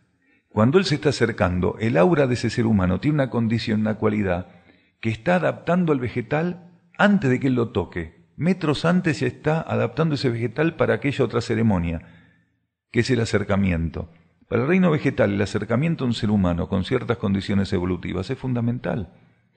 Si uno entra a un huerto, y ese ser que entra al huerto tiene un estado de conciencia amplio, expandido, si tiene una condición y una característica diferente al común de las personas, y busca cuidadosamente conducir esa ceremonia de acercamiento para beneficio del todo y del único, entonces lo que ocurre con esos vegetales es muy diferente. Los vegetales que son tratados de esa manera, a lo largo de su proceso de crecimiento en las huertas, de manifestación, tienen características más alcalinas, mayores mineralizaciones, concentrados mayores de nutrientes, condiciones en todo sentido que son expresión o símbolo de la armonía que está presente en ellos, desde su aspecto, su aroma, su color, su tamaño. No estamos hablando del concepto transgénico de color, aroma, tamaño, que parece que son de plástico.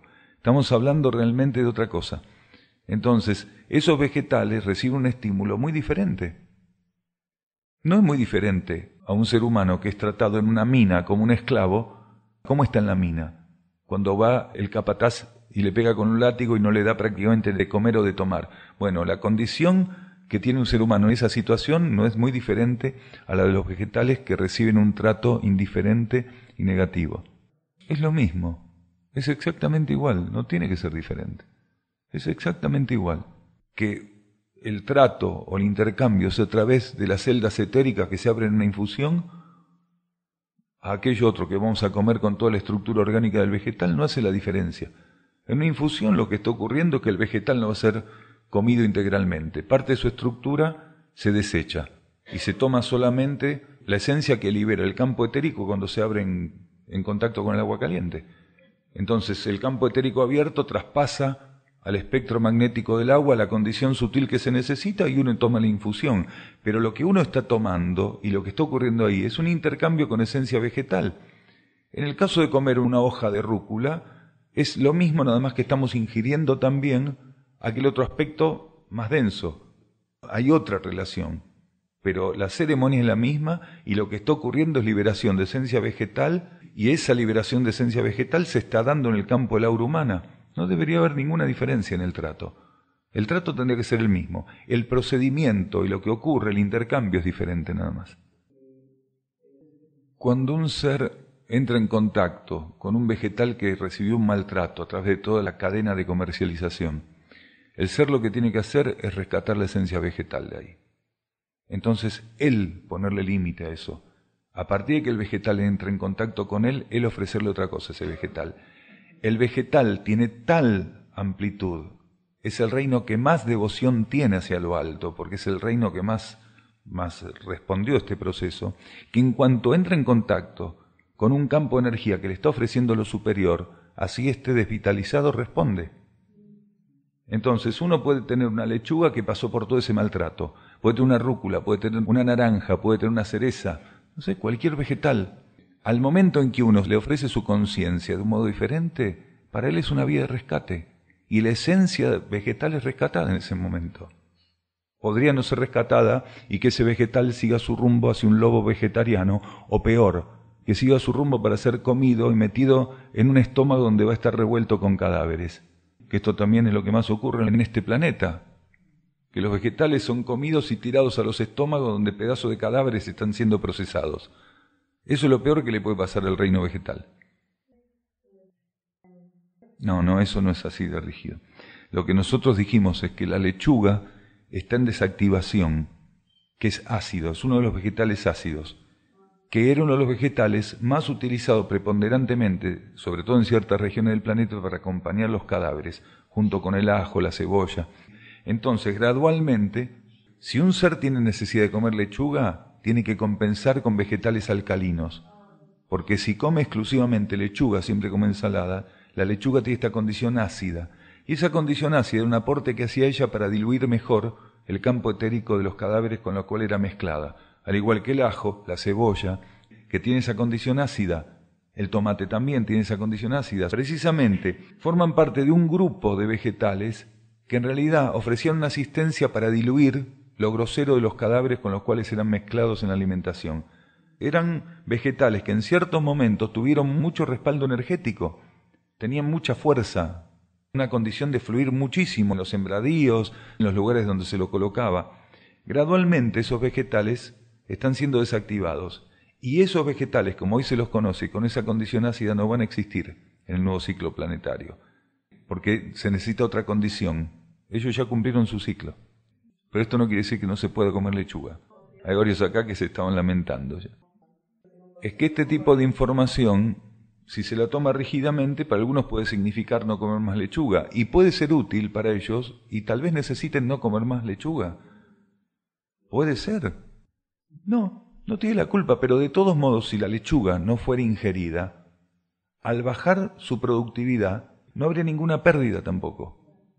Porque todo lo que existe en un nivel de conciencia tiene un inicio y tiene un fin. Quiere decir, todo lo que se expresa en un nivel de conciencia, en un momento, en el mismo momento en que se está expresando, está siendo preparado para ser diluido. En un campo de conciencia, que puede ser un campo general planetario, en un universo cualquiera, en un territorio, todo lo que está es transitorio. Todo elemento que se expresa en la creación es transitorio. Se expresa simplemente para servir como campo de energía para un proceso evolutivo, y en el mismo momento en que se está expresando, ciertos aspectos de las leyes cósmicas lo están preparando para ser diluido, para ser disuelto, ¿se entiende? Entonces, no hay problema en que gradualmente las lechugas dejaran de ser consumidas, solo por algunas personas, porque existen personas que todavía necesitan ingerir las lechugas, como hay personas que necesitan ingerir el ajo y la cebolla. La superproducción de algunas especies las puso también en desequilibrio. Lo mismo ocurrió con el reino animal y con el reino humano, pero el reino animal fue reproducido innecesariamente por miles de millones. Las matanzas de animales son por miles y miles de millones diariamente, lo que necesita una superproducción de animales innecesaria. Sobre todo animales que fueron tratados innecesariamente mal. En vez de ser asistidos evolutivamente, fueron innecesariamente maltratados por esta cosa tan grotesca que tiene el ser humano. Que un tipo de especie del reino vegetal gradualmente empiece a extinguirse porque ciertos seres dejan de consumirla, forma parte del proceso evolutivo de todas las especies. Hubo etapas donde gradualmente todo lo que viene de abajo de la tierra empezó a recibir una interferencia. En la etapa inicial tuvo que ver con el derramamiento de sangre y el enterramiento de cadáveres.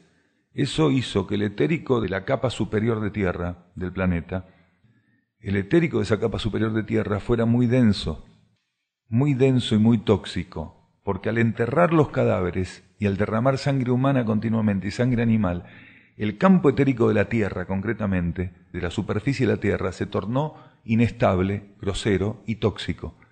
Entonces, básicamente, todo lo que nace debajo de la tierra tiene un nivel mínimo de captación de esas energías.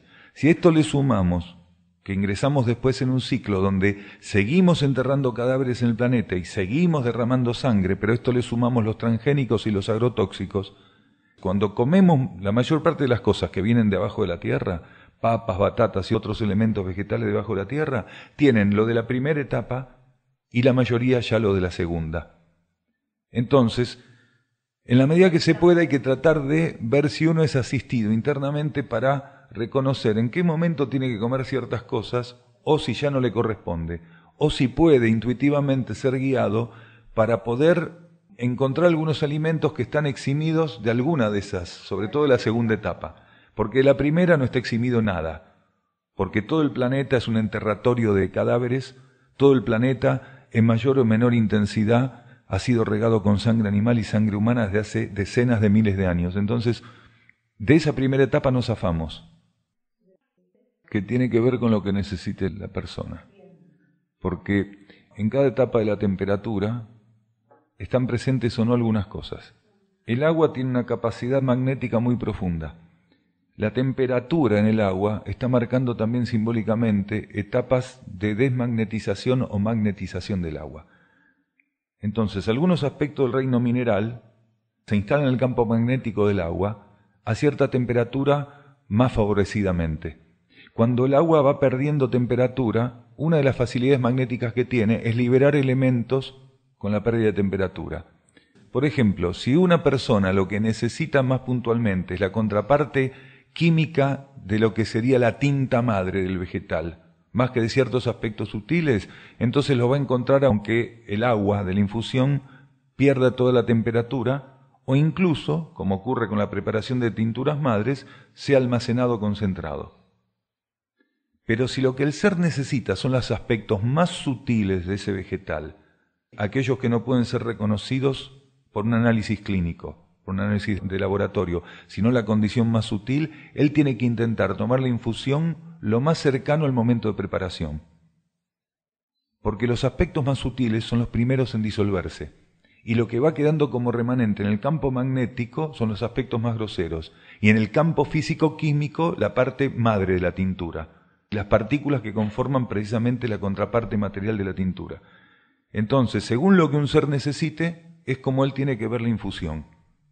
Si el ser quiere recabar, quiere asimilar lo más sutil de la infusión, hacerla en el momento más cercano cuando lo va a tomar. Pero la puede poner en un termo. Mantener la temperatura hace que esa estabilidad de temperatura demore el proceso de desmagnetización que sirve como arrastre el principio sutil fuera del agua. Las leyes magnéticas del agua permiten precisamente, tienen esa capacidad otorgada por las leyes planetarias y por la ley de karma, de ser un elemento para que se instalen principios sutiles en las masas de agua, ya sean parciales o generales esas masas de agua, para que se instalen elementos o para que puedan ser expulsados. Entonces, cuando uno prepara la infusión, que la prepara en medio litro, en un cuarto litro, en un litro, en lo que fuera, lo que está haciendo es un proceso que básicamente, en su aspecto más elevado, es magnético. Porque es la ley magnética la que permite la apertura del campo etérico del vegetal y que libere la esencia que necesita el ser, que es lo que busca el ser. A partir de cierto estado de conciencia, cuando un ser va a tomar una infusión de alguna hierba, algún vegetal que tiene una cierta condición evolutiva, lo que busca es el aspecto superior, más sutil, más elevado. Entonces tiene que entender los ritmos de esa magnetización, tiene que entender los ritmos del pasaje de la esencia sutil del campo etérico del vegetal al campo magnético del agua. La mejor forma de preservarlo es conservando la temperatura, porque en cada franja de temperatura hay diferentes leyes de desmagnetización o magnetización para el agua. Entonces, según lo que uno esté buscando, lo puede encontrar o no disponible a lo largo de una cierta franja de tiempo o de temperatura. Hay liberación de toxinas cuando el ser deja innecesariamente el remojo de las hojas de la infusión, o cuando un elemento tiene que ser tomado en infusión y la persona lo usa en decocción. Decocción es cuando se lo hace hervir al vegetal. Infusión es cuando se lo coloca en el agua cuando ya fue apagada, que no llegó al punto de hervor. Entonces, hay personas que tienen la capacidad de percibir que ellas necesitan una infusión de 3 minutos o de 2, porque han percibido que si lo dejan 5 o 6 minutos o 7, para ellas no va, es muy fuerte, no sirve. Entonces, la relación con las infusiones y con la comprensión del carácter de la infusión o la decocción es un proceso que tiene que cada uno aprender a definir intuitivamente, aprendiendo a estar atento a cómo se desenvuelve la relación con el vegetal en ese momento. Entonces, si uno deja un vegetal por infusión más tiempo del necesario, nosotros hoy dijimos a lo largo de la charla en un momento que el mundo formal y concreto es el último en responder a los cambios. Bueno, los principios tóxicos, los principios más groseros de los vegetales, los principios activos más groseros son los últimos en salir. Si uno deja excesivamente un vegetal en infusión o en decocción, entonces van a salir no solo los sutiles, sino los groseros. Pero los groseros tienen una capacidad de anular los sutiles. ¿Por qué? Porque en el campo magnético y etérico de la planta, los sutiles están guardados en ciertas cápsulas etéricas que tienen una condición y cualidad. Y los groseros en otra parte de la cápsula físico-etérica, que es una parte de la cápsula físico-etérica correspondiente a principios más groseros. Pero cuando uno manda todo al agua, rompió las separaciones etéricas del vegetal y lo funde todo en un mismo campo magnético, por lo cual el principio grosero termina anulando el sutil. Entonces es muy importante entender la relación para no interferir de un modo tan absurdo lo que uno está buscando. Entonces, hacer una infusión es una cosa muy simple, pero para algunos puede ser una cosa difícil porque la hacen mal. En las flores o en las hojas. Todo el vegetal tiene principios sutiles. Lo tiene tanto en el follaje, algunos en las ramas mismas, en los cabitos, en los tallos, en las cortezas, en las raíces. Tiene que ver con que internamente en esa etapa, para el ser humano, para la humanidad, internamente se le haya señalado, revelado cuáles son las condiciones que tienen ciertos vegetales y en qué lugar de su constitución y para qué cosas, cuál es el efecto. Porque todo eso opera intuitivamente. Todos los hallazgos que han hecho en distintas partes del planeta respecto a los efectos que tienen los vegetales tienen que ver con un proceso intuitivo, le fue revelado intuitivamente a la humanidad. La jerarquía está detrás de todo ese proceso, porque como la humanidad no logró nunca estados de armonía y de equilibrio estables, la jerarquía tuvo que estimular muchos aspectos de relación de la humanidad con vegetales particularmente, para que ese beneficio pudiera, o esa diferencia poder compensarse. La humanidad tiene un entrenamiento muy particular, incluso muy por sobre encima de lo que hubiera necesitado si hubiera podido encontrar su propio equilibrio. Entonces, a medida que la humanidad se fue desequilibrando, la jerarquía tuvo que ir preparando estructuras etéricas y esenciales en los vegetales por sobre encima de los volúmenes y voltajes que estaban previstos para poder compensar mediante el contacto con esos vegetales, ya fuera por alimentación o por infusión o por decocción o simplemente por irradiación. Muchos vegetales no son comidos, no tienen que ser comidos, no son para hacer infusiones, pero fueron preparados vibratoriamente para compensar, simplemente por estar presentes en un medio ambiente, para compensar las deficiencias humanas. Los grandes árboles del planeta tienen esa condición. El reino vegetal tuvo que asumir en los grandes árboles o en los árboles más antiguos del planeta y en los bosques más antiguos del planeta una relación que la humanidad tendría que haber desenvuelto con el cosmos y que no desenvolvió. Entonces el reino vegetal, que siempre está donado hacia arriba, hacia lo alto, empezó a asumir compensatoriamente mediante estos árboles que algunos tienen miles de años. Existen tanto en las pocas selvas que todavía existen, en los pocos bosques que todavía existen, tanto en los trópicos como en el Ecuador o en la Patagonia, que existen algunos bosques todavía que son milenarios. Los grandes árboles ocultamente tuvieron que empezar a compensar lo que la humanidad en su conjunto no pudo asumir, que fue un contacto más profundo con ciertos aspectos de la vida cósmica o de la propia cosmicidad del planeta. De todos modos, hay ámbitos donde la jerarquía no va a permitir que se llegue a destruir todo. Hay límites para la humanidad, aunque no lo entienda la humanidad por su concepto explotatorio. Parte de la Amazonia van a ser preservados.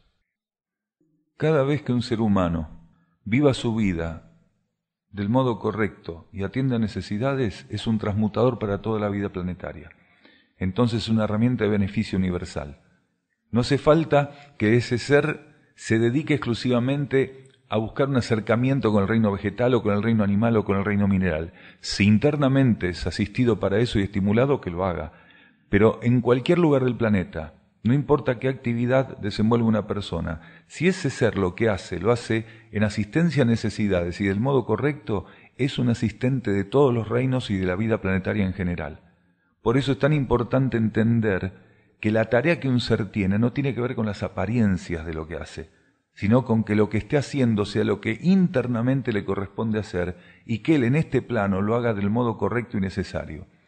Si cada persona en este planeta hiciera lo que hace en asistencia a necesidades y del modo correcto, sin importar lo que hace, estaría transmutando todo lo que tiene que ser transmutado en este planeta. Sería una herramienta de transmutación.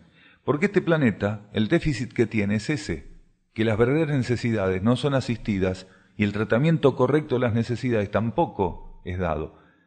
Son pocos los seres que, aparte de percibir necesidades, saben darle un tratamiento correcto a las mismas. En este momento en el planeta ya hay muchos seres que empiezan a entender cuáles son las necesidades planetarias. Ya hay seres que empiezan a entender cuáles son esas necesidades planetarias, pero son muy pocos los que saben darle un tratamiento correcto. Cada vez que un ser pudiera estar en esta última categoría, no solo de percibir las necesidades, sino de dar un tratamiento correcto, sería un transmutador.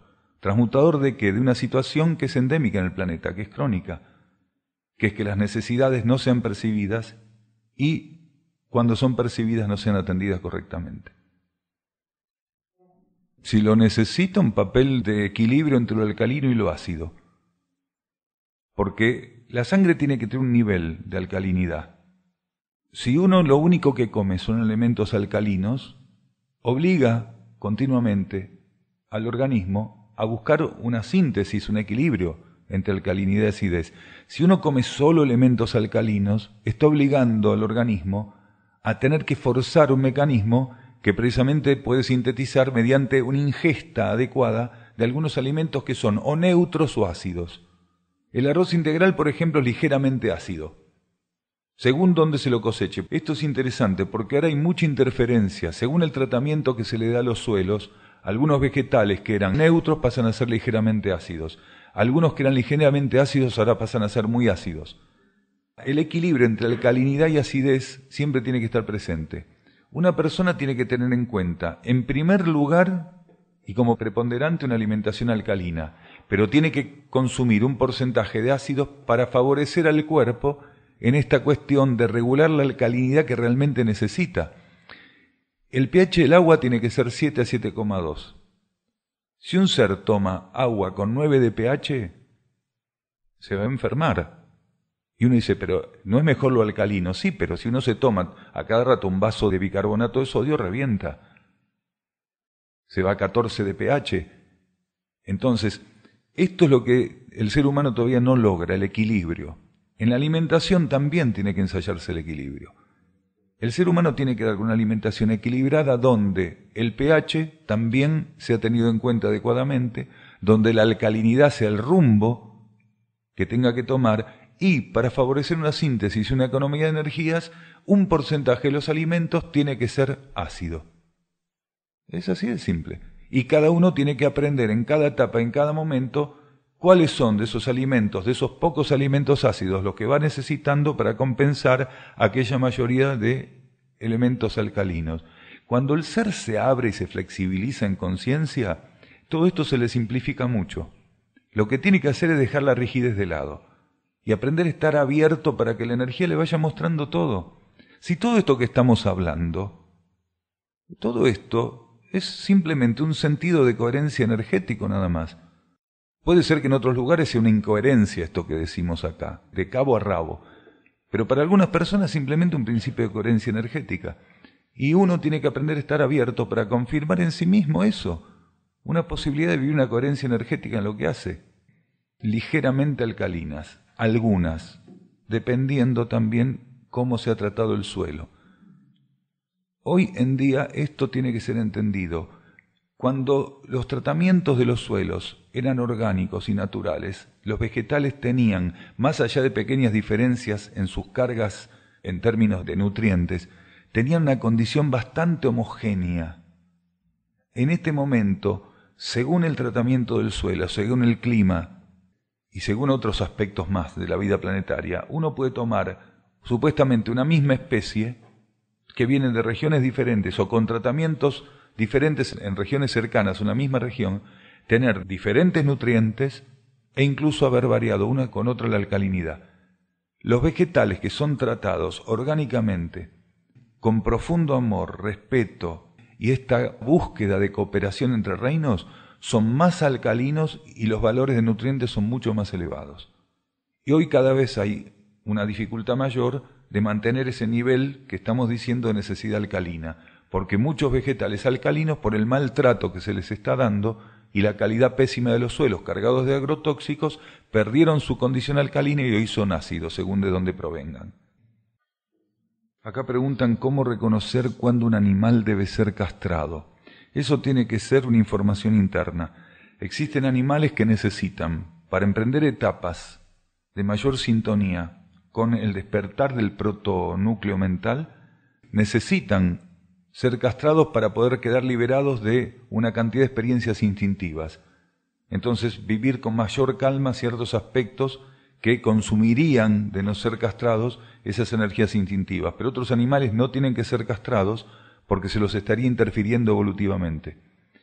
En esta transición planetaria, la persona tiene que prestar atención para ver si él tiene que asistir a un animal porque necesita el castramiento, porque está próximo a experiencias donde la instintividad tiene que ser trascendida y el castramiento podría favorecer esos aspectos kármicos, o por el contrario, el animal tener que hacer experiencias muy instintivas que todavía son parte de la mayoría de las mónadas que tienen que hacer trabajo con ese alma grupo, y la persona va y lo castra y lo está interfiriendo, no al animal en sí, sino al alma grupo, porque el animal no está individualizado y todo lo que ocurre en las especies tiene que ver con los núcleos que la componen. Entonces, si uno está interfiriendo con un animal, está interfiriendo con el alma grupo en general. Pero si corresponde a ese individuo el castramiento, también está favoreciendo a todo el alma grupo. Entonces es muy importante abrirse a la guía intuitiva. Si la persona no tiene información, mejor que espere, porque puede incurrir en una interferencia para el animal. La mayor parte de esas castraciones son necesarias, porque en esos lugares donde se hacen las castraciones masivas, la compulsividad reproductiva generó interferencias muy grandes para los propios seres que están encarnados, esas especies, y para las regiones donde se está dando esa masividad, esa invasión de ciertos animales. Entonces, en esos casos suele ser necesaria la castración masiva, lo que no quiere decir que en ese gran bolsón no entren animales que no deberían ser castrados. Pero a veces se compensa porque la mayoría tienen que ser castrados. Entonces, como no están individualizados, pasan inmediatamente al alma grupo y en breve están reencarnando esas esencias animales en contextos donde van a ser liberados para la experiencia que necesitan hacer. Acá nos preguntan, nos hacen consultas respecto a este viaje que hicimos por Portugal. Si podemos compartir algunas cosas. A lo que fuimos muy estimulados nosotros fue a permanecer en un estado de receptividad muy grande para poder ampliar, porque a eso éramos estimulados, para poder ampliar más conscientemente esta comprensión de la energía de Lis. En ciertas etapas el ser percibe que es estimulado para estar en un estado de receptividad, como decir, estar alerta para profundizar. Cuando llegamos a Portugal fuimos muy estimulados para estar en este estado de receptividad consciente, estar en búsqueda de receptividad consciente. No eran expectativas, no eran expectativas. El estímulo interno era muy claro, estar atento para sostener un estado de receptividad. A lo largo del proceso evolutivo, nosotros tenemos que ensayar ciertas cosas. En ciertas etapas, esta condición de mantenernos receptivos es un ensayo que puede ser ampliado, puede ser perfeccionado, puede tener ciertos matices. éramos muy estimulados para esto, estar atentos para mantener muy abierta la conciencia para ese estado de receptividad. En ese estado pudimos empezar a percibir una cantidad de cosas que aquí nosotros, haciendo esta tarea, en las etapas anteriores no habíamos registrado respecto de Liz.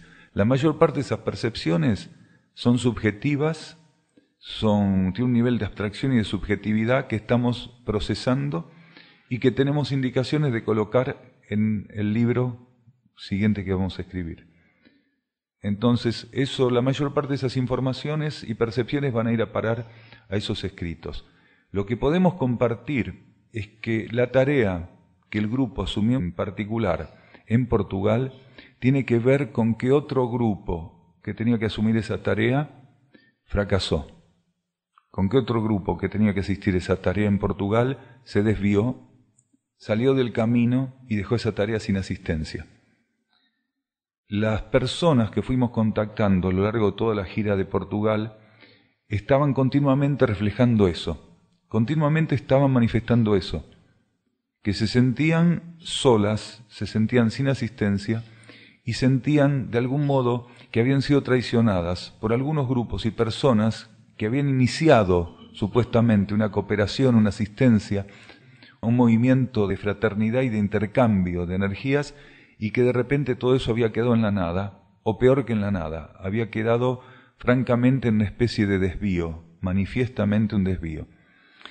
Y éramos asistidos para percibir qué necesitaban esas personas en las distintas ciudades, en las distintas charlas, en las distintas palestras o partillas, como le decíamos allá.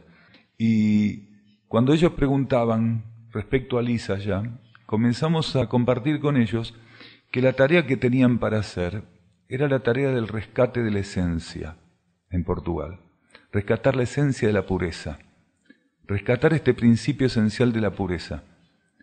Y que tenían que trabajar profundamente en ese campo de energía que era Portugal, porque el planeta necesitaba que una cantidad de seres ahí en Portugal, que habían encarnado con esa planificación interna de reflejar y de rescatar la pureza, pudieran acercarse a ese arquetipo, pudieran complementar en alguna medida el acercamiento a ese arquetipo.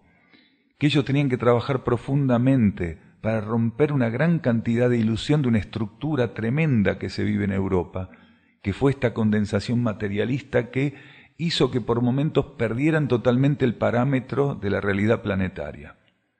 Entonces, ellos preguntaban cómo hacer ese trabajo. Y les decíamos que no había un cómo, pero que tenía que ver en alguna medida y simbólicamente esta cuestión de estar presente frente a ellos hablándoles. Que nosotros éramos una herramienta de un centro de energía planetario que tiene que ver con el conocimiento consciente, la información consciente, el conocimiento consciente, que es el centro de ERX, y que ellos necesitaban, al haber visto frustrada aquella otra asistencia de aquel otro grupo relacionado a otro centro planetario, que ellos necesitaban ahora esta otra cuestión, de trabajar con la energía de ERX, de abrirse camino a ese ejercicio de recuperación, de emergencia de la pureza, de rescate de la pureza, mediante una comprensión más cercana al campo consciente, de una cognición no racional, pero que tenía que ver con aspectos de la energía e instrucción propios de ERX, y que nuestro grupo había sido entrenado internamente y que era asistido internamente por la energía de ERX para hacer ese trabajo. Y esto les empezó a sonar mucho a medida que las charlas iban desenvolviendo, porque se daban cuenta que a pesar de haber tenido asistencia por aquel otro grupo, algunos aspectos concretos de la información no les habían llegado nunca. Que cierta óptica y cierta forma de ver la vida planetaria, de entender la vida interna, la relación de la conciencia con los centros planetarios o con las leyes de la energía, no había sido nunca planteada para ellos de este modo, y que sentían que tenían una necesidad muy profunda de empezar a ver las cosas de esta manera.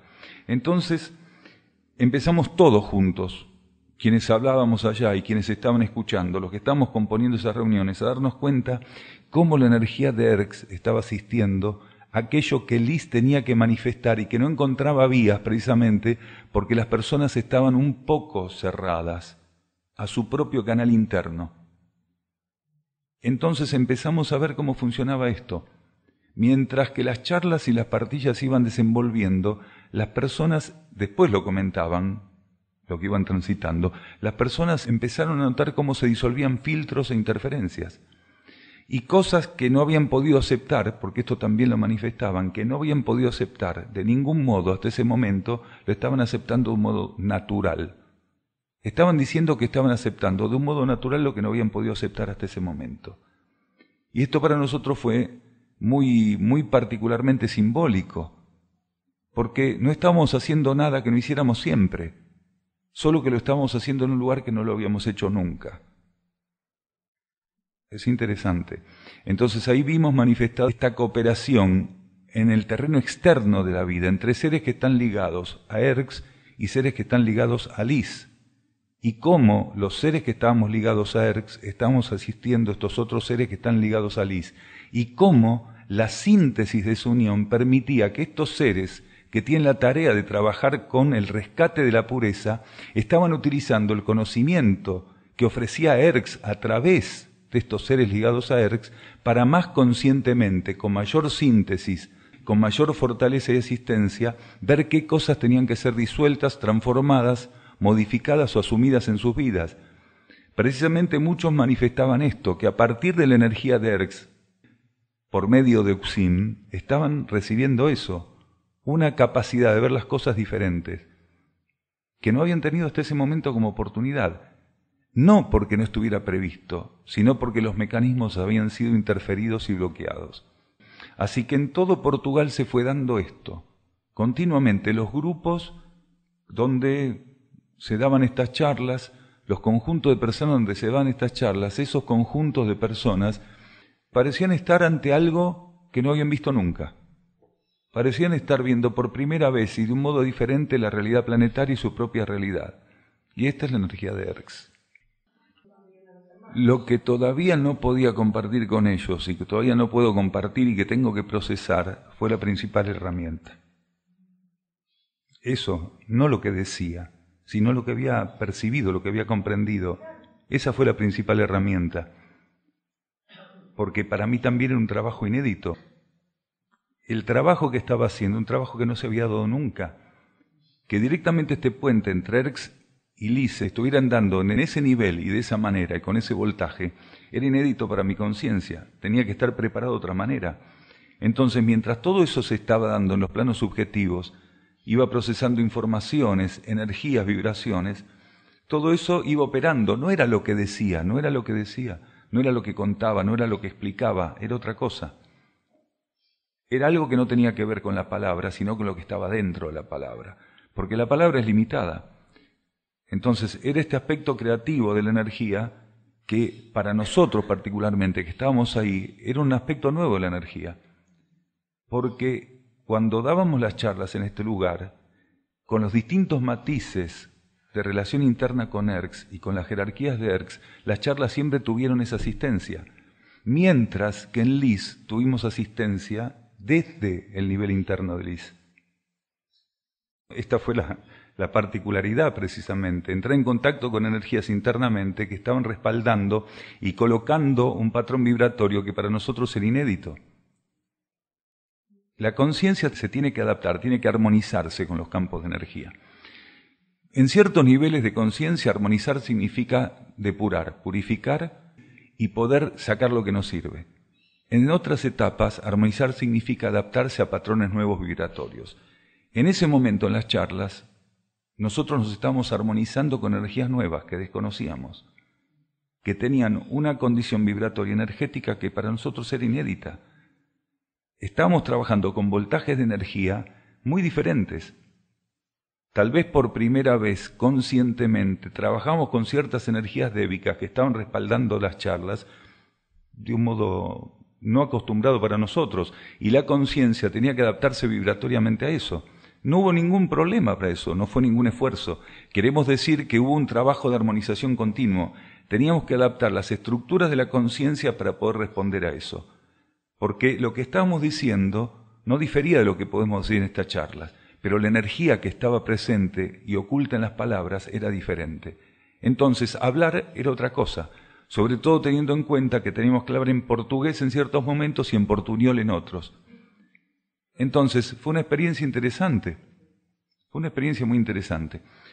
Lo que quedó claro es un vínculo profundo entre aquellas personas que se decidieron ahora a trabajar en cooperación con nosotros, en fraternidad y en cooperación, para que este trabajo pudiera expresarse en una magnitud diferente, mayor. Entonces vamos a volver en junio para Portugal, para que esto que inicialmente fue una gira amplia por Portugal pueda ser un trabajo todavía mayor, más profundo, con un sentido de rescate de la esencia por medio del conocimiento de la iniciación y de la religiosidad que hasta ahora en la península ibérica no se dio. Esto es lo que podemos concretar, compartir. ¿Qué impronta carga la energía del vórtice en este lugar?, preguntan. Queda contestada la pregunta. Este grupo es un grupo que sintoniza con la energía de Erx, es una herramienta de esa energía, y el trabajo de algunas conciencias en este lugar es ser anclaje de esa energía, irradiarla y liberarla. No todos, pero sí todos están influenciados por esa energía. Los seres en ciertos ciclos pueden estar ligados a diferentes centros. Un ser hoy puede estar ligado a Erx internamente, su mónada, y en otro ciclo habrá estado ligado a Aurora, y en un ciclo futuro a Lis o a cualquier otro centro. Las necesidades monádicas evolutivas, las necesidades de la humanidad y del planeta, hacen que internamente y ocultamente un ser esté ligado a un centro intraterreno o a otro. Son necesidades amplias, universales, no egoístas e individuales. Que un ser esté en sintonía interna con un centro intraterreno tiene que ver con una necesidad universal. Y dentro de esa necesidad universal, con necesidades que pueden ser territoriales o que tienen que ver con aspectos específicos de ese universo o de la humanidad, que solamente es un núcleo de conciencia dentro de ese universo. Entonces todos nosotros, que internamente todos estamos ligados a un centro intraterreno, estamos ligados a ese centro porque es la única manera que la energía encuentra para desenvolverse en ciertos campos de la conciencia de la humanidad, de la conciencia del planeta, de la conciencia monádica, de la conciencia del ego, porque los centros intraterrenos son los vórtices que sintetizan los pulsos de la energía cósmica del planeta. Entonces, cuando un ser está ligado a un centro intraterreno, es un sintetizador de ese pulso. La mónada que no está despierta es un espejo limitado, porque la condición de espejo general de la mónada, no como linaje espejo, sino como elemento, como núcleo espejo a nivel cósmico, tiene que ver con su relación con las leyes cósmicas del plano monádico y con la influencia de las leyes divinas. Entonces, si la mónada no está despierta, su relación en ese sentido como espejo, o su utilidad como espejo y el beneficio correspondiente es muy limitado. Recién cuando se abre ciertos aspectos de las energías cósmicas, cuando algunas leyes empiezan a operar en ella y cuando está preparada para recibir el contacto e interactuar con ciertas jerarquías o entidades en el plano monádico, es donde empieza a activarse como un espejo más profundo. Antes de eso no. La mónada está muy limitada. Es un núcleo de conciencia potencialmente muy profundo, pero está limitado, porque no despertó las leyes cósmicas. Entonces, se dice que la mónada despierta cuando despierta las leyes cósmicas. Cuando su contacto con las leyes cósmicas es efectivo, cuando está en condiciones de sintonizar esas leyes, de adaptar las energías de esas leyes y enviarlas hacia los núcleos inframonádicos, hacia el alma y, cuando es necesario, directamente hacia la personalidad o el ego. Entonces, solo a partir de ciertas etapas es un espejo efectivo. Antes de esas etapas no. Esto es interesante, quedó de los alimentos, ¿no? Acá la persona dice, parece que va a ser cada vez más difícil encontrar alimentos frescos o buenos alimentos. ¿Cómo entenderíamos así la posibilidad de tener una alimentación evolutiva cuando la transición del planeta sea más cruda? Esto también lo dijimos muchas veces, y sintéticamente, el ser tiene que estar abierto a buscar los alimentos más puros a su alcance. Si no los encuentra porque kármicamente las condiciones no existen, que coma lo que tenga a su alcance con gratitud, con entrega, con calma, con serenidad, porque la esencia va a estar ahí. La esencia la coloca la jerarquía en las cosas. Si un ser no tiene que comer y come eso porque no tiene otra posibilidad, la jerarquía mantiene la esencia disponible para él en ese alimento. Pero si un ser puede y debe debe y puede y debe buscar y encontrar alimentos más aptos en términos vibratorios, y él se desentiende de eso y come cualquier cosa, entonces ahí va a tener que enfrentarse kármicamente a la cuestión, porque ahí no va a estar la esencia. Ahí va a tener que enfrentarse a su actitud en términos de retribución kármica. Por eso es muy importante que aquel que tiene las herramientas para dar con lo que necesita, busque hasta que dé con lo que necesita, porque entonces va a tener que enfrentarse con un débito, un retorno kármico interesante, en todos los sentidos, no solo la alimentación. También dice, necesitaría orientación para tratar con personas que dicen que la carne no puede ser suplantada. Esas personas tienen razón, la carne no puede ser suplantada ni debe ser suplantada. No coma carne porque no hay que suplantarla ni hay que comerla. Entonces no hay forma de prepararse con estas personas. Claro, si usted está con una persona que le dice la carne no puede ser suplantada, usted dele la razón, usted dé la razón a esa persona. Dígale, tiene razón, la carne no puede ni debe ser suplantada. Por eso hay que comer vegetales, porque ningún vegetal tiene la condición de la carne. Ningún vegetal puede cumplir un rol tan tremendamente interfiriente y macabro como comer un cadáver. Entonces, tiene razón esa persona. ¿Por qué usted tiene que convencer a una persona de que no puede ser suplantada la carne o de que puede ser suplantada? No. Hay que abrirse de esas cuestiones. Si la persona dice la carne no se puede suplantar con nada, tiene razón. Tal vez esa persona, en lo único que tenga razón alimenticiamente, sea en eso, que la carne no puede ser ni debe ser suplantada. Hay que abrirse a otra alimentación, bien lejos de la carne. El ofrecimiento de esas cosas tiene que ver con la actitud con que nosotros estemos con esa persona. Quiere decir, es más que el ofrecimiento de ese alimento. Cuando nosotros estamos en cierto estado de conciencia y compartimos algo con determinadas personas que todavía no pueden ensayar ese estado de conciencia, lo que tenemos que aprender es a sostener ese estado de conciencia del modo más elevado. Ese es el principal ofrecimiento. Después, si intuitivamente somos llevados internamente a hacerle un ofrecimiento directo de compartir o probar nuestra alimentación, adelante. Lo más importante para esa persona es lo que está ocurriendo con ella en ese momento, contactar con alguien que está vibrando en otra energía, está vibrando en otra frecuencia, que no expresa esa energía que para ella es la energía estable y la energía con que desenvuelve todos sus patrones de vida. Lo más importante es eso, es que nosotros podamos ofrecerle el modo más elevado a aquello que para nosotros ya es la verdad y la esencia. Lo demás es todo por añadidura. No tenemos que forzar nunca una situación de ofrecimiento, no tenemos que forzar nunca al otro a probar nuestra alimentación. Tenemos que aprender a estar atentos, porque lo único efectivo y que el otro no puede evitar es el contacto con un patrón de energía que también en algún momento está en su camino a vivir. Entonces ese es el principal ofrecimiento, porque todos tenemos eso por delante. En el camino de todos nosotros está superar esas fuerzas instintivas, en el camino de todos nosotros está en algún momento transitar la alimentación evolutiva como un servicio al planeta, como una deuda y un servicio al planeta. Entonces, sostener del modo más elevado nuestra conciencia y siempre ofrecidos a que la energía nos pueda utilizar. Es preferible, siempre es preferible estar en el escalón más bajo de un rango que en el escalón más alto del inferior. Entonces, si un ser puede dejar de estar estancado en el escalón más alto del inferior y puede estar en el escalón más bajo del subsiguiente superior, mejor que pase al otro, si ya está listo para eso. Hay personas que se mantienen estancadas en un escalón y están listas para ir al otro. Entonces, mejor que pase al otro.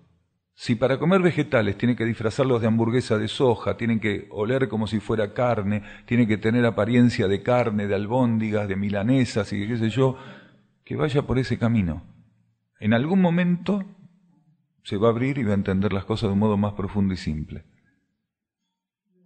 Están haciendo una experiencia en un campo mayor de vida, como el reino humano. Los microorganismos están en todo, en el aire, en el agua, en la tierra. Respiramos microorganismos, lo tenemos en los ojos, en la nariz, en el traste. En todos lados lo tenemos los microorganismos. Entonces, forman parte de nuestra vida. Algunos de esos microorganismos tienen que hacer experiencias como esas. Forman parte de un determinado contexto que tiene que ver con la alimentación. Entonces, cuando ellos se hallan presentes en el reino vegetal, el reino mineral, en las comidas, también están haciendo experiencias evolutivas. En el futuro de la humanidad, en el futuro ciclo ya de lleno, muchos de los microorganismos no van a existir. Y lo que hoy se llama vida microorgánica tampoco va a existir. Va a haber otras condiciones de vida que van a suplantar esas vidas microorgánicas, pero no van a existir como hoy las conocemos. Pero las condiciones psíquicas y vibratorias de la humanidad generó la posibilidad de que estas experiencias microorgánicas abundaran por demás, reflejando precisamente una condición psíquica de la humanidad que no era estable y que permitió que ciertas formas de vida pudieran ser opciones evolutivas también, porque el planeta no desaprovecha nada y la energía tampoco. Muchas gracias.